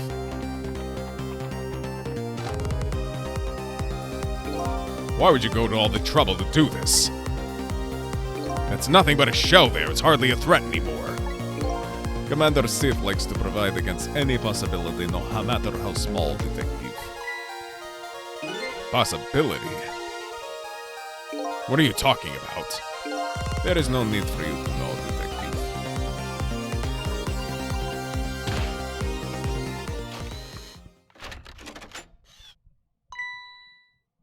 Now it is time to say goodbye, Detective. In the end, your fate remains the same, it seems, Detective. Camilla, forgive me.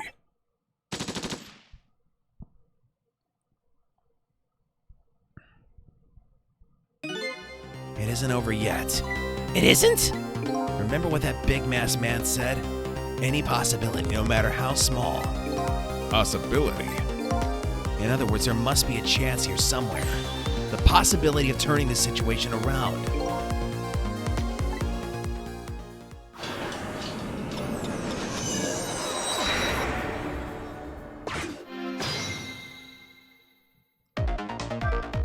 Where are we headed? We are not headed anywhere, Detective. We'll run out of fuel soon, and that will be our destination, Detective. What are you talking about? That would mean that you're trapped here too. Huh? What is it, Detective? Look at Yomiel's shell. There's no aura emanating from his body. Of course there isn't. The Temsic fragment is gone. Could this change in his shell give us some kind of lead?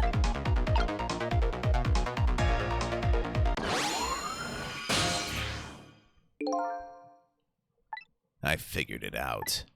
I know what this possibility, no matter how small, is they're afraid of. What is it? My time was perpetually stopped thanks to the power of Temsic. His body cycled between the moments that separated his life and death. Right, but not anymore. The Temsic fragment has been taken away. Exactly, so what does that mean? I get it. Your body won't come back to life anymore. The moment the Temsic fragment was removed, my shell became a regular corpse.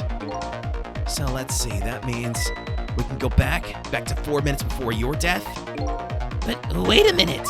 Exactly when is that death? That's simple. We'll find out. When we get there, let's move!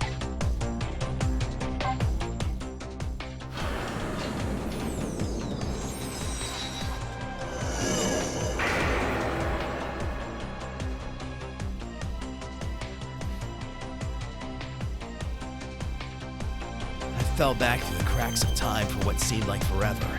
And then I saw it, the final death at the end of this long night. Who exactly am I?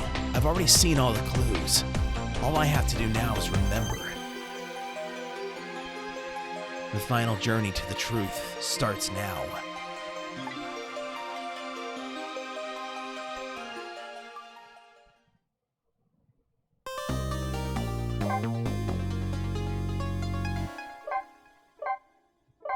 All right, saving. All right, I'm going to take a short break, give my lungs a chance to rest for a moment, and then I'll be back. So I'll be right back. Enjoy some ads.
All right, pay attention.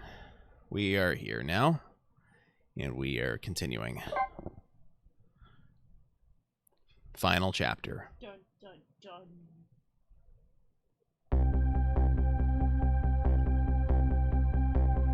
When was Yomiel's death? It was 10 years ago when the Temsic meteorite fell.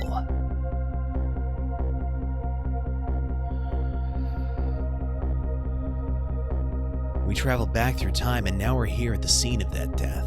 The start of it all is about to replay itself.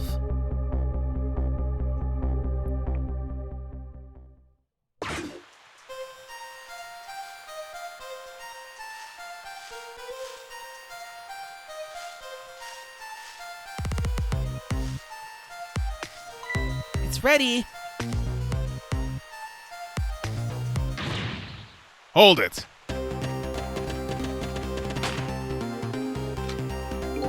Give it up. Do you really think you can outrun me? Now just calm down and drop that weapon. Stay back. If you come any closer, I'll shoot her.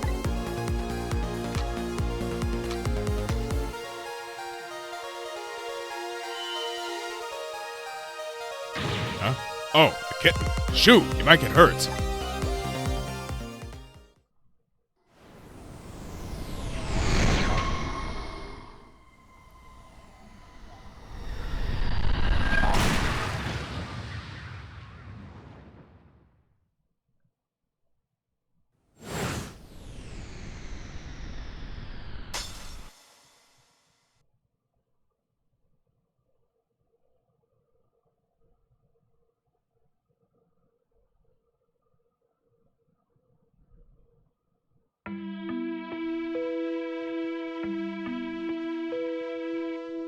Are you okay?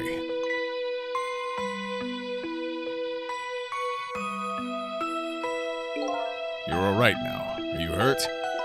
You save me, mister? I was just doing my job. The gods, they're the ones who saved you.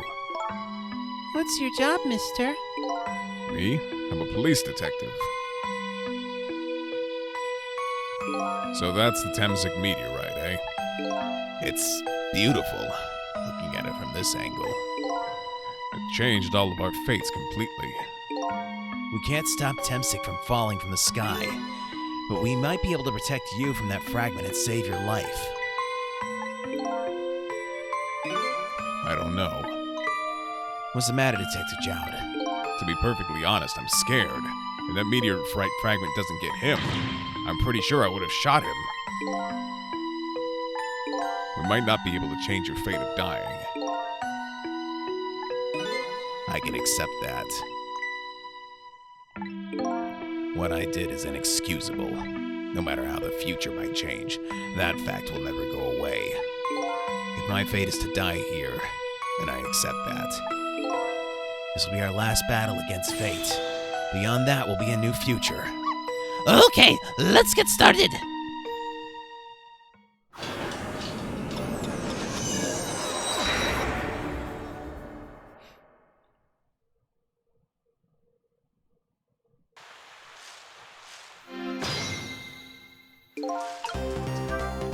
Now, how are we gonna save you? If Lynn would just wander off somewhere, that would solve everything. When her sweet potato is almost ready, ha!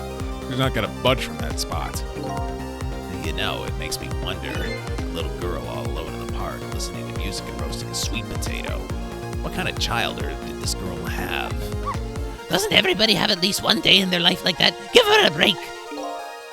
Anyway, if Lynn won't budge from that spot, then we'll just have to have the fragment move instead.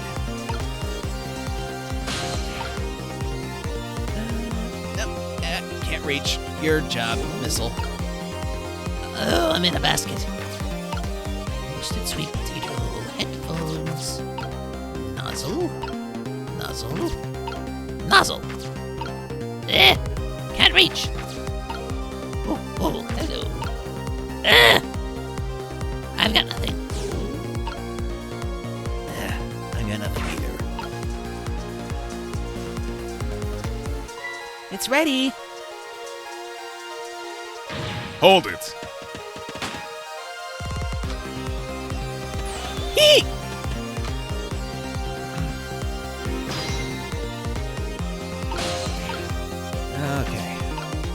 roasted sweet potato, huh? What in the world is this thing?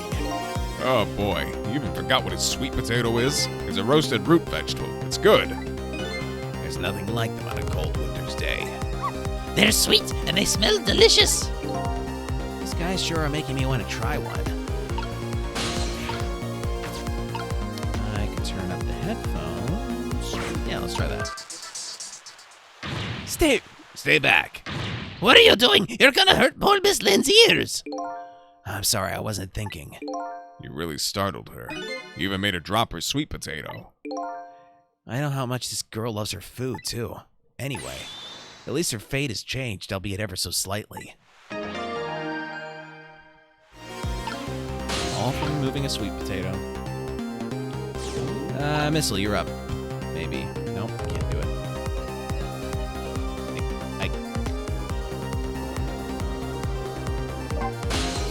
Oh, poor Miss Lynn.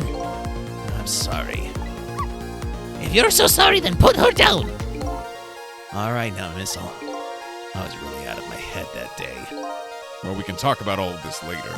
The Temsic meteorite is going to fall very soon. Before that happens, I have to think of a way to do something about that fragment. And I'll do everything I can to help too. Okay. Aha! Missile, I need you out of the way. Sorry, bud.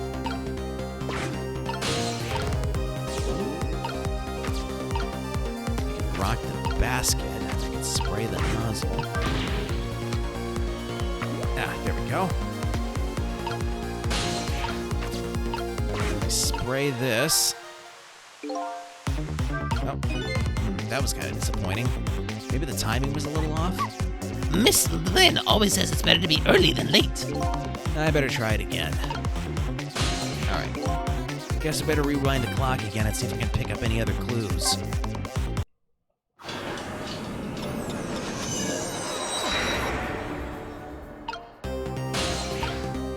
Okay. Moving over. Move. Yes, you gotta move. You.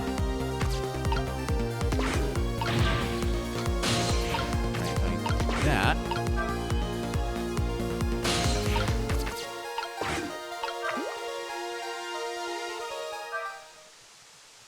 There we go.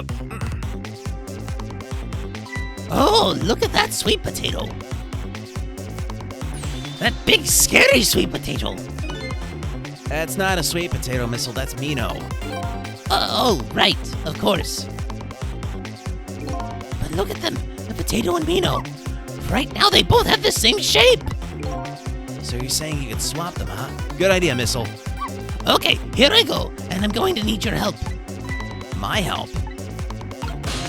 Oh, right, I see. How? I can't reach it.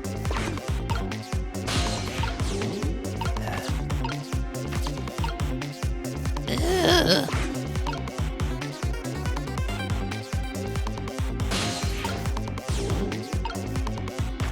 Can I move the basket over?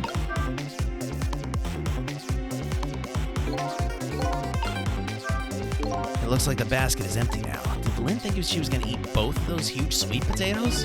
Who knows? There might have even been more than two. When Miss Lynn finds out her sweet potato is gone, she might cry very loudly. Are we trying to make her out to be some kind of sweet potato freak?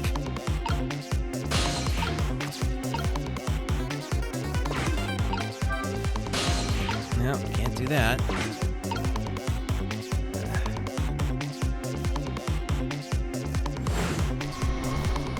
Alright, here it comes.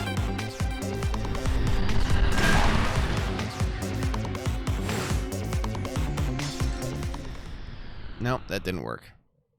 Just a food freak, yep. I've seen that girl demolish a chicken. That was not pretty. I doubt we can move those two from that spot. Which means we have to do something with the Temsic fragment instead. That should be easy without powers. I think you're right, Missile. This is going to be the grand finale. Guess I better rewind the clock again and see if I can pick up any other clues. I think I'm going to have to actually jump to sweet potato before it gets Missile, move. Oh, right.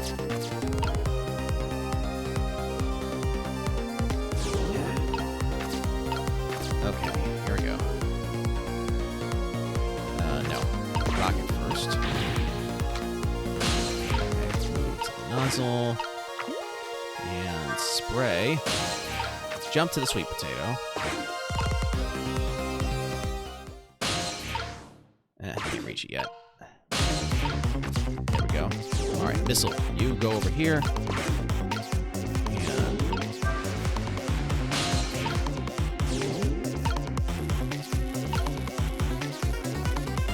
And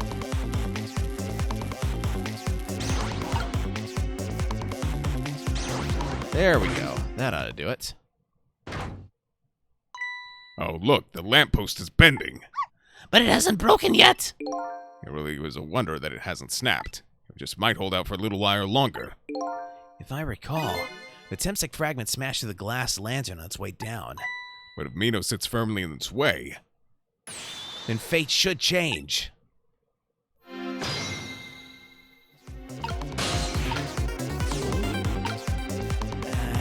can't go anywhere from here. No. Back up. Here missile go. Nope, missile no going anywhere.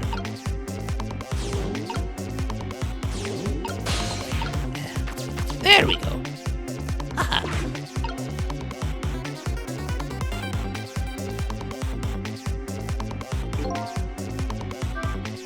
It's about time for the meteorite to come down. Don't worry, Missile. I think we're ready for it. Look what's right in the fragment's path. Oh, okay, that giant sweet potato. If anything can get in the way, that ugly monster can. Ouch. Anyway, now the fragment's path ought to change.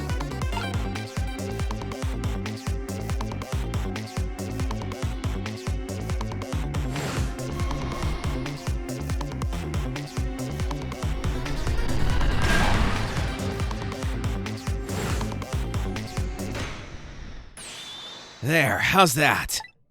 Look, the fragment's course. It changed a little. now Yomio's fate should really change. Wait a minute. Take another look at that fragment's trajectory. Now that it's changed, what's in its path? In its path? No!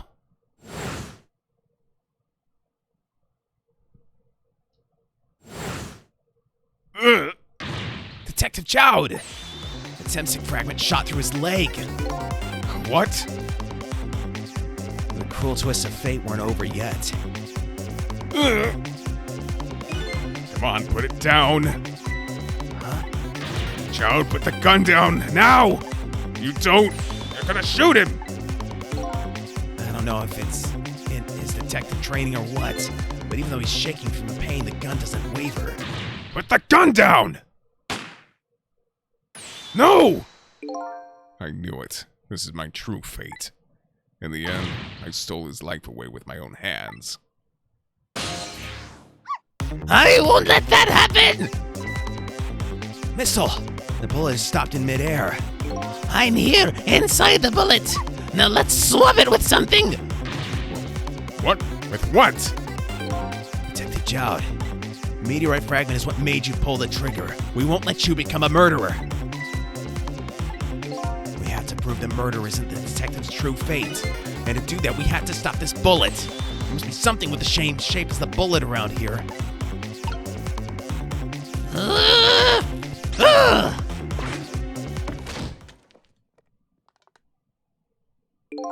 Oh, no. We stopped the bullet, but we still couldn't save him. That's not true. My fate of getting pierced through the back might not have changed, but I'm still alive. What? I'm not dead. I'm just unconscious. Okay, so your fate of death has changed, but still, this fate is just too painful to watch, in every sense. I don't think so. As long as I'm alive, that's good enough for me. But we were overlooking one thing. The wheel of fate was still slowly turning.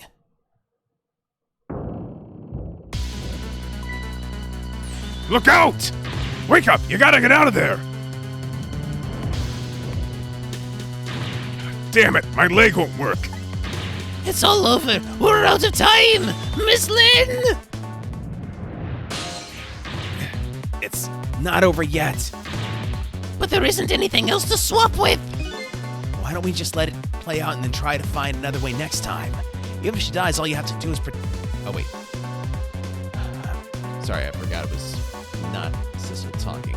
Even if she dies, all you have to do is possess her corpse, and then you can redo her last 4 minutes as many times as it takes. No, I won't do that. Why not? Sure, the fact of her death would be erased, but her memory of it would remain, like a scar on her psyche. I won't let that happen, not if I can help it. But what can we do now? Even if we work together. I think there might be something that can be done. What is it? What can Sissel and I do? Don't forget, I'm here too.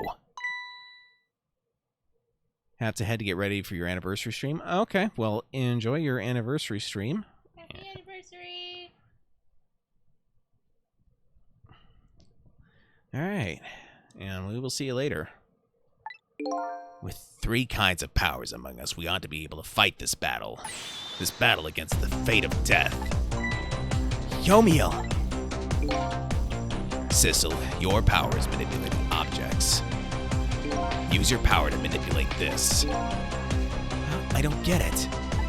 Just trust me. Let's go. All right, I'll try to move there.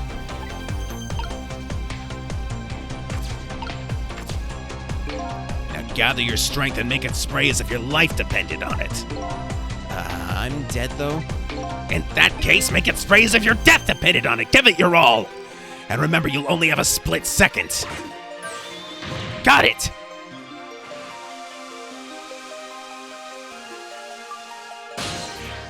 Now it's your turn, Missile. What? Me? What can I do? I think you know the answer to that. Okay, got it. You can swap them. The hunk of concrete will go back to its original position. But even if I swap them, it'll still be right above Miss Lynn. Don't worry. Okay, I'll do it. I'll swap them.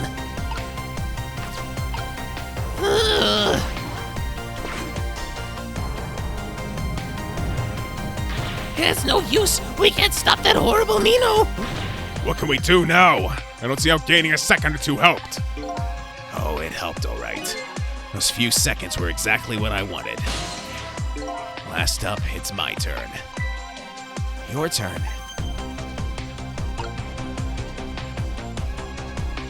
You know what my power is, right?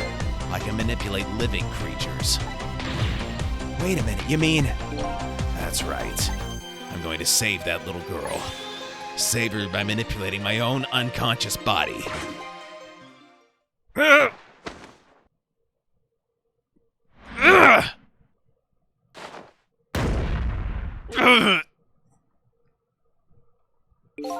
Ye gods.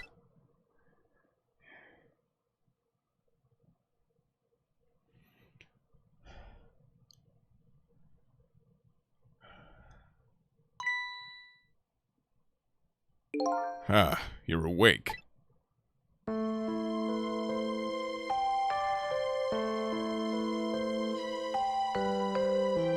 Hey, mister, is your knee okay?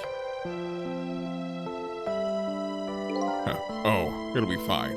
It's just a scrape. I'm lucky it wasn't a fatal hit, but the main thing is that you're not hurt. You saved me, mister? I was just doing my job. The gods, they're the ones who saved you. What's your job, mister? Me? I'm a police detective. Do you think you could go call the police for me? I think you could do it quicker than I could. But... What's that? This is a detective's badge. We give them to children who've been very brave. A detective's badge?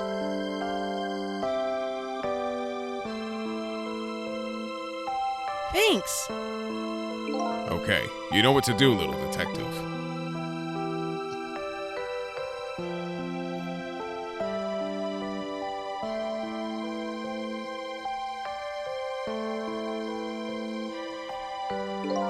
alive?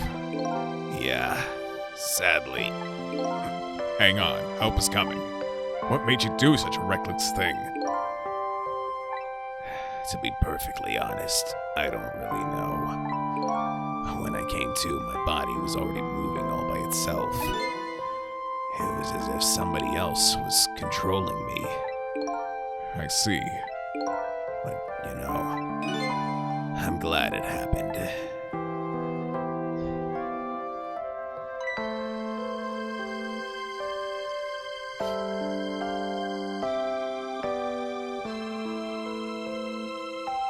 Hey, mister. I found this kitten. It was over there.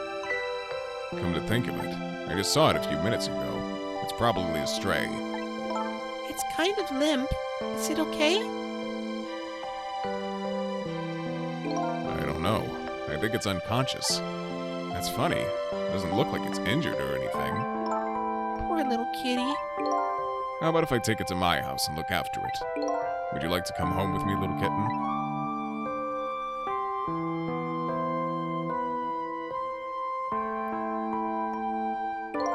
Well, it looks like his fate just changed in a big way. Whose fate? That kitten's, of course. Sissel's. Sissel?! The name Sissel echoes in my head. That's my real name. The cat? These long, lonely 10 years. You were my one and only friend. Welcome back, Reeve. How about it? Do you remember now?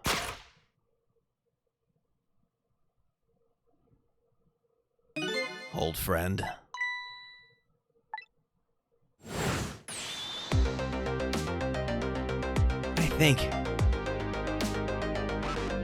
I think I finally remember. 10 years ago, I was a little kitten that wandered into this park. I was weak and all alone in the world. Hold it! Yeet!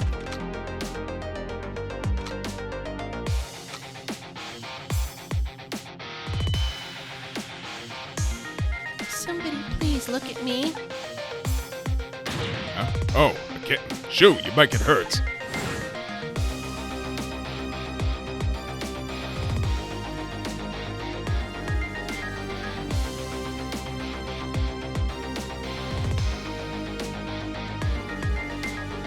Somebody please reach a hand out to me.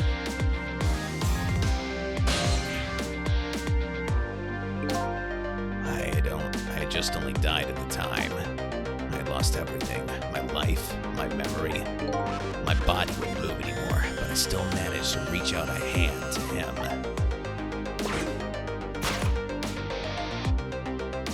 The next thing I knew, my soul had transferred to the black kitten. With no recollection of who I was, I lived as a cat with you for a while.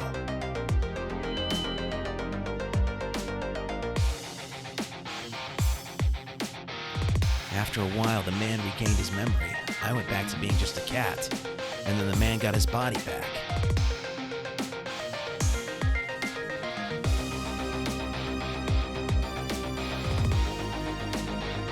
I took my body back in the morgue.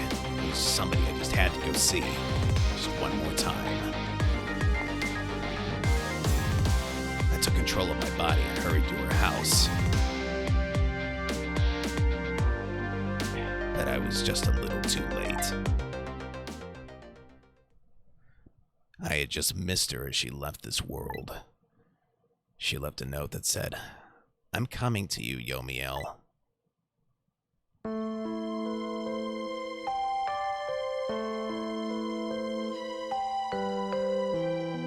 man named me Sissel. It was the name of something important he had lost, along with his life.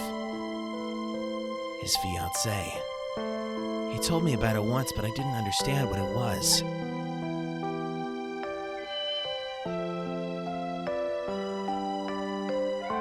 Those 10 years were very happy for me, but they weren't happy for the man, and there was nothing I could do for him.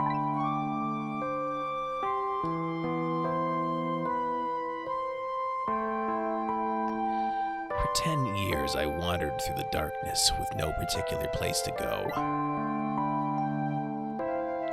As time passed, my powers gradually changed. At first, I could only manipulate small creatures and objects, but after a while, I couldn't manipulate people. That's when the darkness inside me deepened, and I started to get a little twisted. I wanted light. Distorted, artificial light.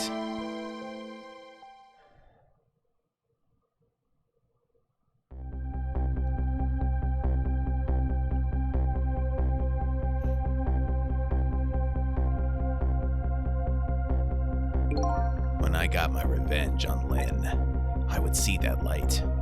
Or at least that's what I tried to believe.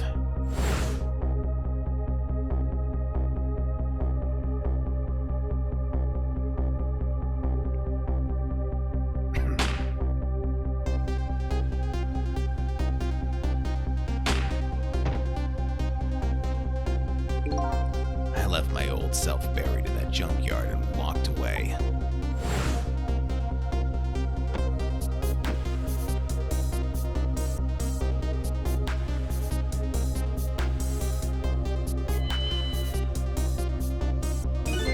Black cat.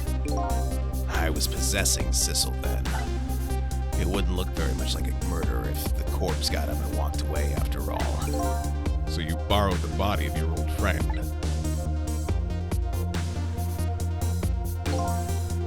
Sissel was inside that bag I was carrying tonight. I had no intention of leaving my friend behind in this country when I left. But then, when I went to possess his body, I realized something horrible. What was that? Sissel, there inside the bag, was dead. What?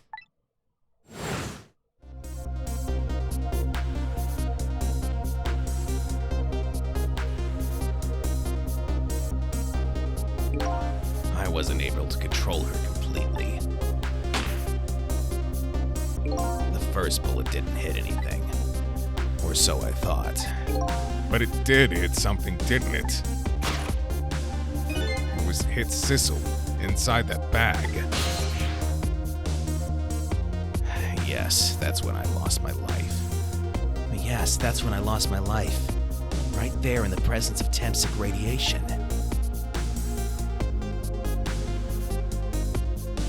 And that's when I got my powers of the dead, my ghost tricks. I think I understand it now. Why I was the only one who couldn't get his memory back. It was because I thought that corpse was me. It was the only corpse I could see at the time, after all. But as it turns out, it wasn't the only dead body. My true death was hiding just behind that corpse. Now that I think about it, do you remember what you said? That you knew all along about me saving Lynn tonight? If you knew, why didn't you try to stop me? It's simple. Because I couldn't, even if I wanted to. Huh? Why not? Remember the thing about individual differences in the powers we get? I can control all kinds of things, from the living to the dead. But even so, there are some things you can do that I can't. You mean I can't even rewind time, let alone change the fate of a death? If I could do those things, I would have saved your life. Not only that, but I never would have just let my fiancée stay dead like that. But you're here 10 years in the past now. That's thanks to your powers. I just tagged along with you.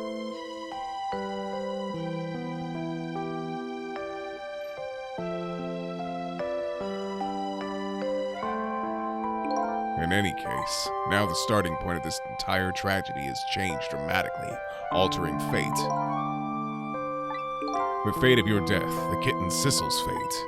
And I can just bet you the fate of the woman you love has changed too. Yes, I believe you're right. Thank you, Reeve. So, this was the last fate to be averted, eh?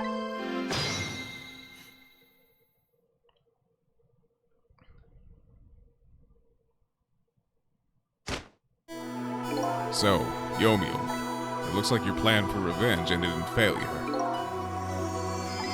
Yes, and I'm glad too.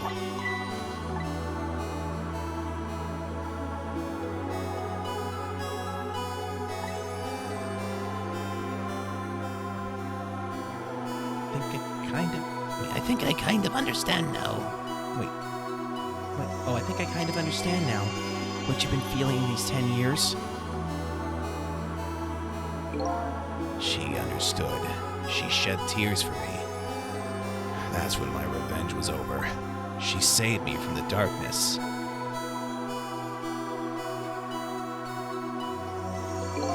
Well, I guess it's time we got back. A new 10 years later was just born. Right, we should get back to our new present. I can't wait to see Miss Lynn and Miss Camilla again. So these past 10 years will now all vanish.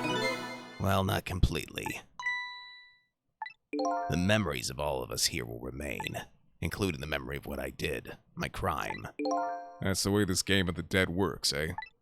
And no matter what the reason, there's no denying the fact that I took Lynn hostage and tried to point a gun at her. I have no intention of running away from that either, the most inexcusable crime in my new life.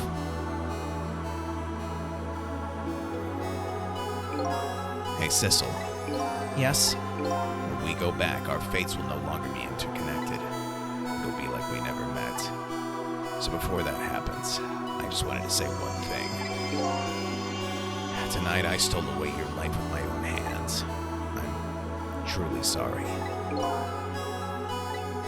That's already a thing of the lost past. Our fates have changed now, right, Yomiel? Thank you, Sissel. I'm so very glad I met you. Me too, Yomiel. Sissel, are we ever going to see each other again? I couldn't stand it if we weren't. Don't worry, Missile. I'll bet we see each other again someday. 10 years from now, our paths are sure to cross. We'll just have to wait until then. Sissel, I'll never forget you. I'll never forget you either, valiant little doggy. Well, it looks like you'll come to live with me now. So let's be getting home, little black cat. Oh, my. That sounds good, Detective Jowd. We all witnessed the birth of a new beginning, and now we're each going back to our own new present. We said goodbye to the parts of our stories that would be lost, believing that someday our paths would all cross again.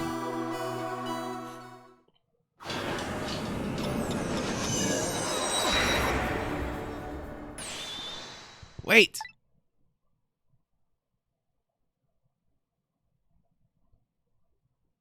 Before you go back to a new present, I wanted to thank you. Before I cease to exist. Oh, it's you! Yes, it is I, Ray, in case you've forgotten again. Thanks to you, everything has turned out as I had hoped. I really am grateful to you, Sissel. Thank you. But don't forget, I was only on a journey to find my own lost memory. Yes, I know that. I know all about you. Can I ask you a question, Ray? I want to know, who exactly are you? Fair enough. I'll tell you. Let me tell you about another version of tonight's events. You changed the fates of many people tonight, the first of which was hers.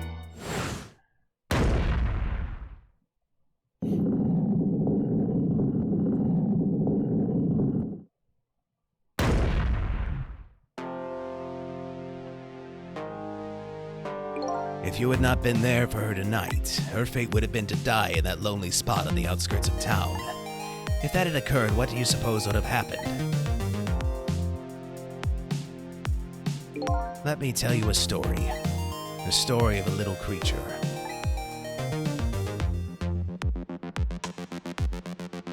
After they stole her life that night, they broke into her apartment.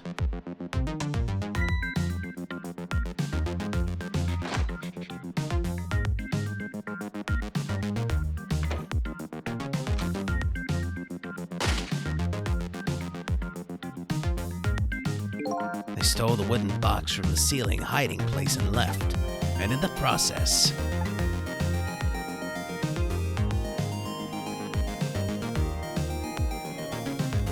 two little dead bodies were left behind. However, the little fellow's spirit lived on.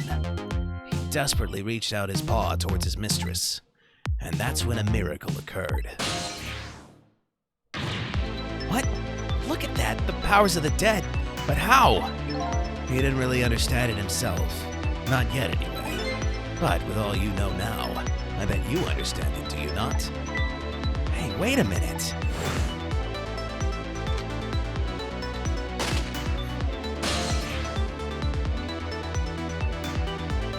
That's right.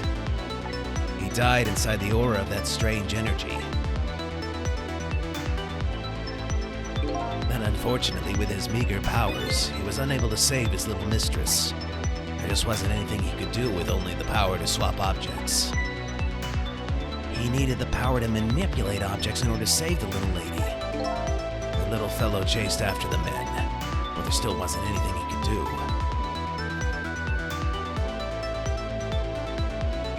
In the end, he was left behind with the man in red in the deep, deep sea. And then he went back. He went back to the world of 10 years before, to the moment of the man in red's death. What?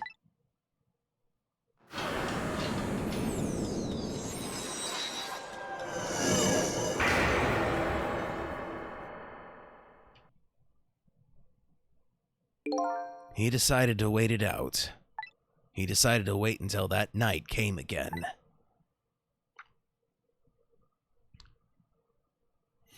And that's the other version of the story of this night.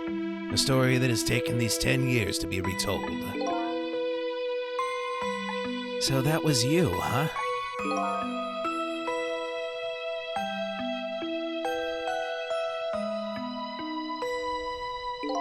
That's right. I'm Missile. 10 years is a very long time in dog years. You couldn't change the fates of these people on your own, so you decided to wait those 10 years out. Exactly. And then at last, that fateful night rolled around again.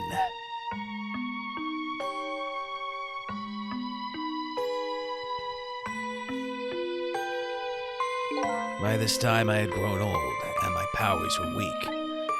So I decided I needed to find somebody to help me this time around.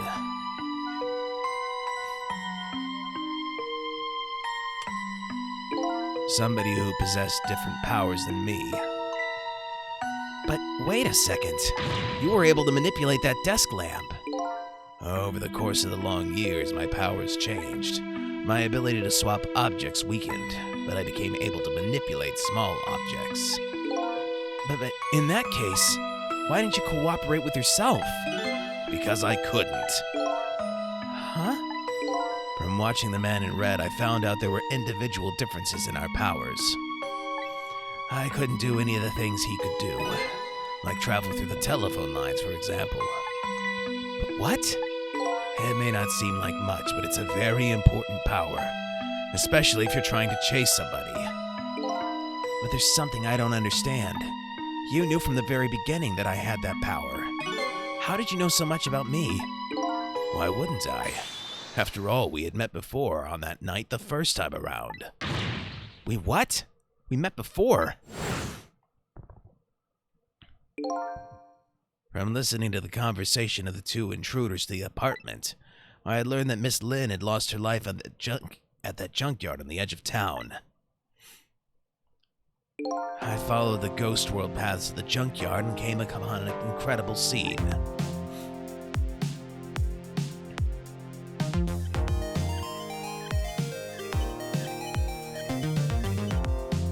Imagine, if you will, there in the darkness, a twisting and swiveling desk lamp. It made my fur stand on end, I can tell you. That was me? So I was shot on that night the first time around as well. You had lost your memory that time too. You had just died and you'd felt confused. You declined to cooperate with I did what? I just want to find my own lost memory. I'm sorry, but I can't help you. That's what you said.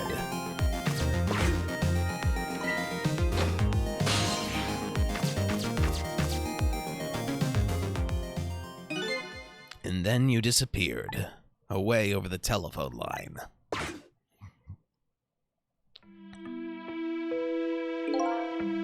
I'm really sorry I didn't help you. That's why I decided that this time I would use that desire of yours to our mutual advantage. Mutual advantage? The only thing you were interested in was finding your own lost memory. If I could guide you along the right path to doing that, we both would benefit. And namely, the right path would be the path to the man in red, to Yomiyoung. What? I gave you the information you needed to know to set you in the right direction. And then I gave you a time limit. A time limit? That's right. As you know, I said you only had until tomorrow morning. If I hadn't done that, you wouldn't have found out the truth tonight. And the man in red would have been sealed away at the bottom of the sea forever. If that had happened, it would have been all over. Then, you mean that thing about ceasing to exist? Oh, that. Completely made up. A little naughty of me, I know. But I just wanted you to use your time wisely. Ah, boy. I hate to admit it, but this little doggy really outsmarted me in every way. Let's just call it the wisdom that comes with age.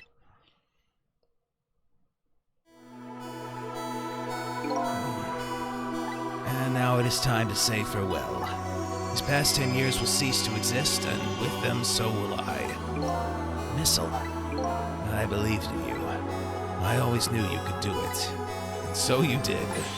Thank you. Thank you from the bottom of my heart. Missile, so you waited and waited these 10 long years. All for the sake of your two ladies, Lynn and Camilla, eh? Of course, because that's what doggies do. Now then, farewell, Sissel. And so the story of a single night came to an end. Nobody but us knew what had really happened in this town tonight. I made my way back to a new present. Okay, get ready.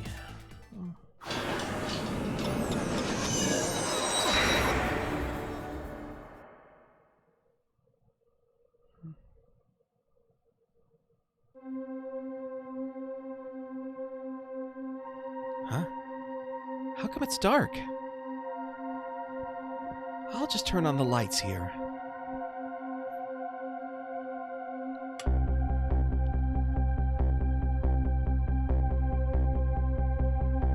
I was expecting Alma to be Frank.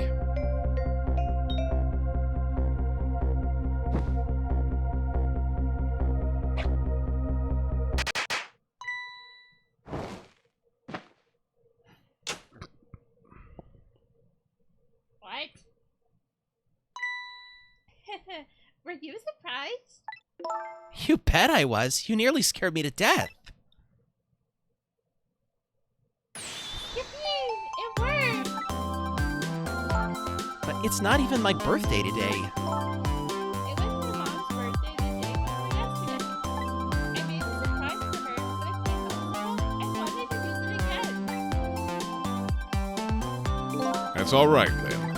After all, we're celebrating the birth of your new position as detective, right? Really? Thank you, Detective Jowd.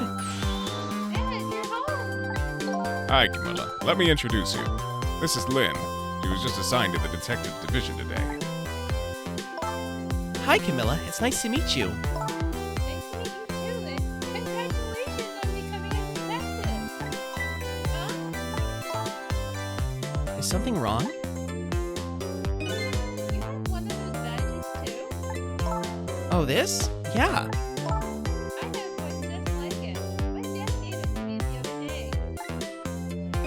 But yours is a lot bigger than mine, though. How long are you going to keep wearing that toy badge, Lynn? What's wrong with it? To me, this is the symbol of a real detective. It's been 10 years since then, hasn't it? Who would have guessed you'd actually become a detective one day. When you gave me this badge, I just knew. I knew it was my destiny somehow. Destiny, eh? And now that I'm a detective, I'll find out where that destiny will lead me. That you will. That you will.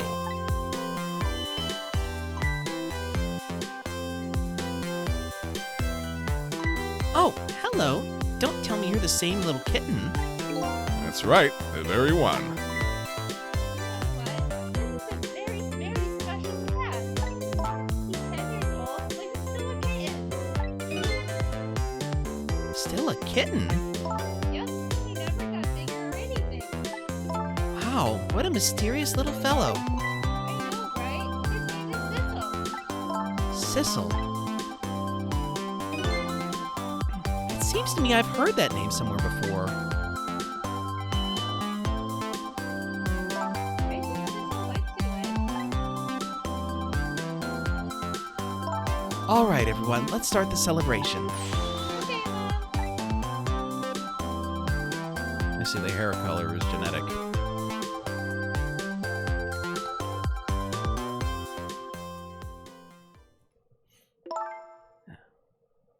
I'll bet. Wait. I don't know who's talking right now. I'm assuming it's Sissel. I'll bet you're just like me. Your destiny led you here some.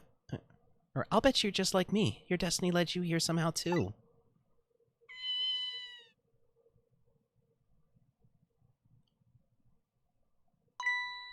And so we meet again, Sissel.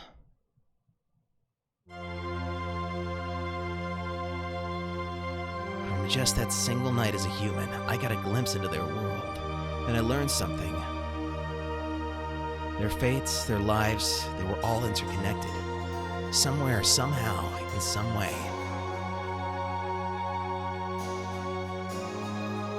And now, this is my new fate.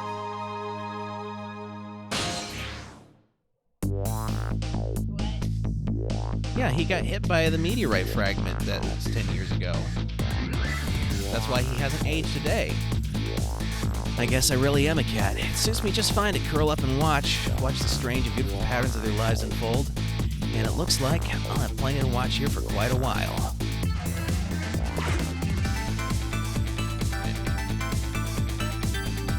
Okay, we'll wait until post-credits to talk about it, because there's getting dialogue.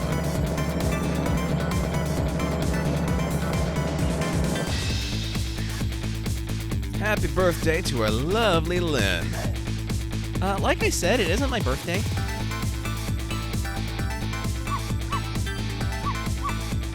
Hey, Missile, I thought I asked you to stay home and guard the fort.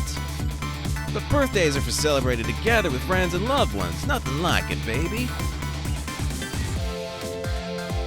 Better demolish that chicken. No, it's chicken from the chicken kitchen.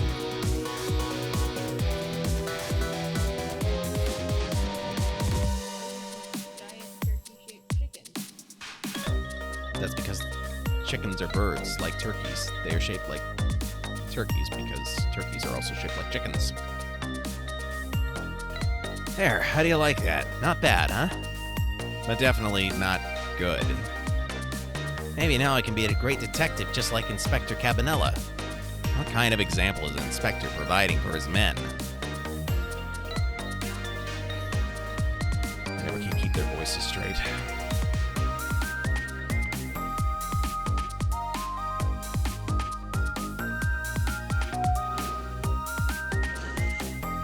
Here's your food, gentlemen.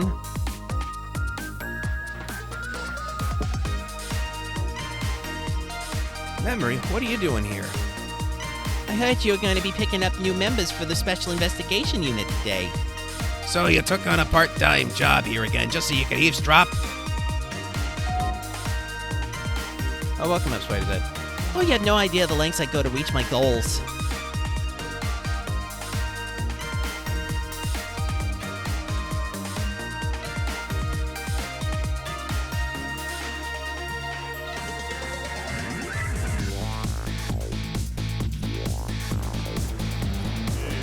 She demolishes the chicken, too.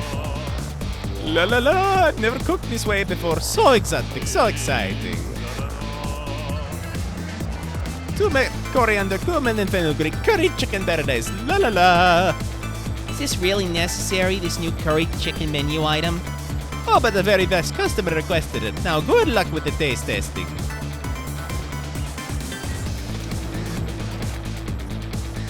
Oh boy, I don't think I could eat another bite. Just who exactly is this very best customer anyway?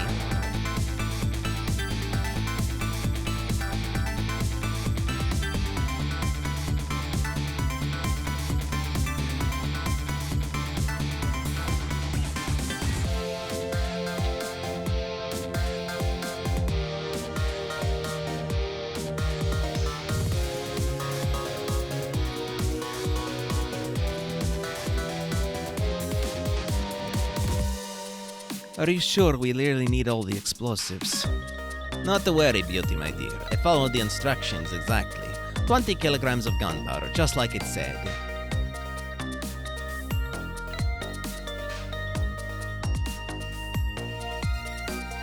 Wait a minute, 20 kilograms? I thought it was 20 grams.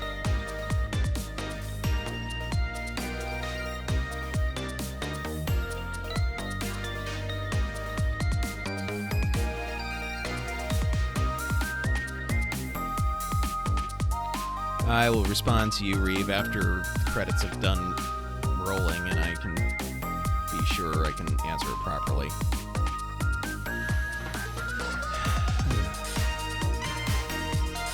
So this is where you work, huh, Papa? That's right, sweetheart. Darling husband, don't you have any ideas at all you could give me? You must have heard some juicy stories. The indiscretions of a minister, perhaps. Now, must you talk that way in front of our darling angel? Here's to the stodgy mind of my darling husband.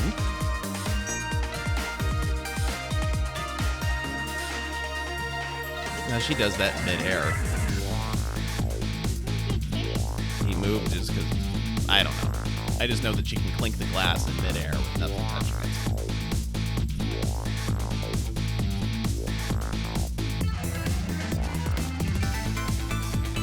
Deal is going quite well.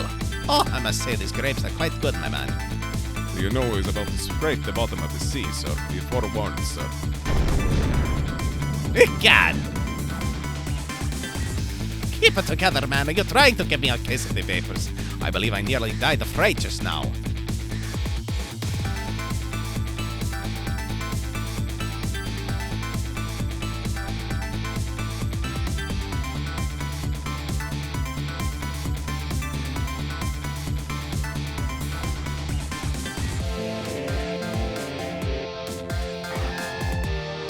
Love, peace, and pigeons. Long live rock and roll.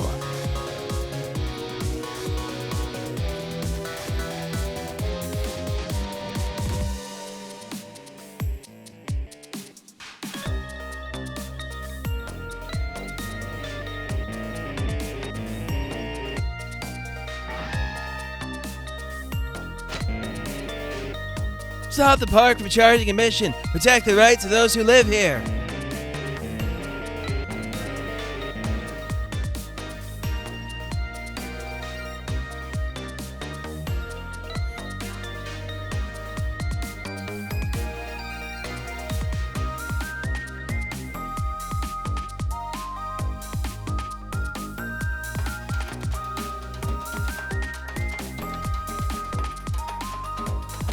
Today's the day, he's finally getting out.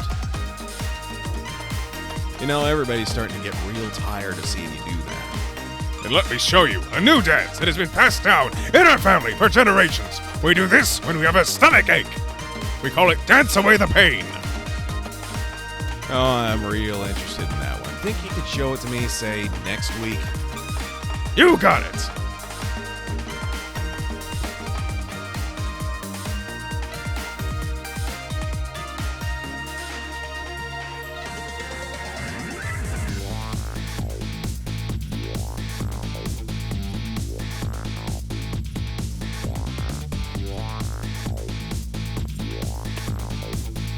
Ten long years, Yomiel. Your time's up today. The young lady who always comes to visit you is waiting outside.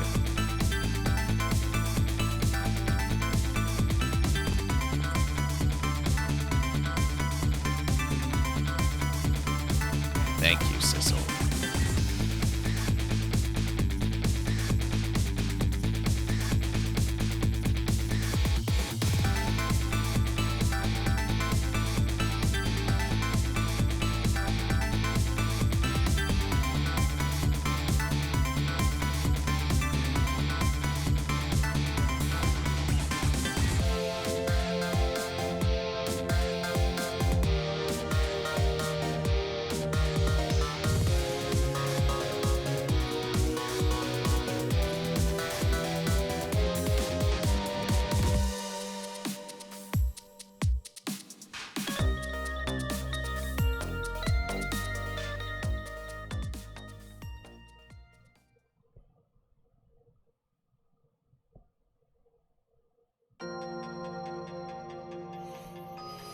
I think that's the last of the dialogue. So that concludes Little Kitty Big City. I mean, Ghost Trick. I'm sorry, I couldn't resist. Cats look very similar. Okay. Like cat? Yeah, a cat. But okay, explain to me how Sissel got hit by the meteorite because it bounced off and hit Inspector Chow's leg. How did it hit Sissel? It only grazed him. So it grazed him and hit Sissel. Or it could have been a completely different shard of meteorite that hit him.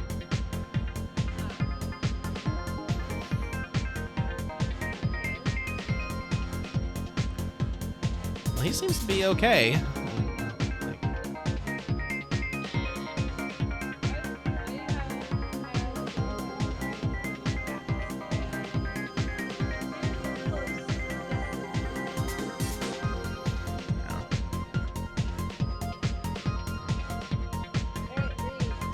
Okay, so Reeve says, I don't think this game should get a sequel. However, if one were to happen, would you want Sissel to still be the main character or for there to be an entirely new cast with a new scenario? Here's the thing. I think that this story only works as a one-shot because of how Tempsick came to be and all that. You would have to have a very different scenario for it to work as a new story, which means that, you know, by definition, it could work with the same cast, but they'd have to come up with a very good story for it to still work. And with a brand new cast, again, you have to have them get their ghost tricks in some other way, considering that the first one already spoiled that part of it. Or if, I guess the same problem is present in both versions, is that you can't have the ghost trick be a mystery anymore, which I kind of feel would undercut any potential plot line that they would make for a hypothetical sequel. Alright, with that being done, let me see here. Hold on.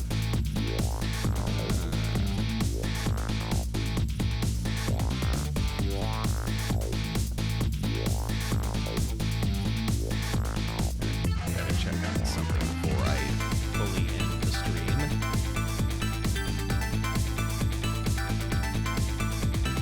Okay. That's good. Alright. So we're going to go ahead and raid Nacho Warrior since he said that it's his anniversary stream. He is playing Batman Arkham Knight.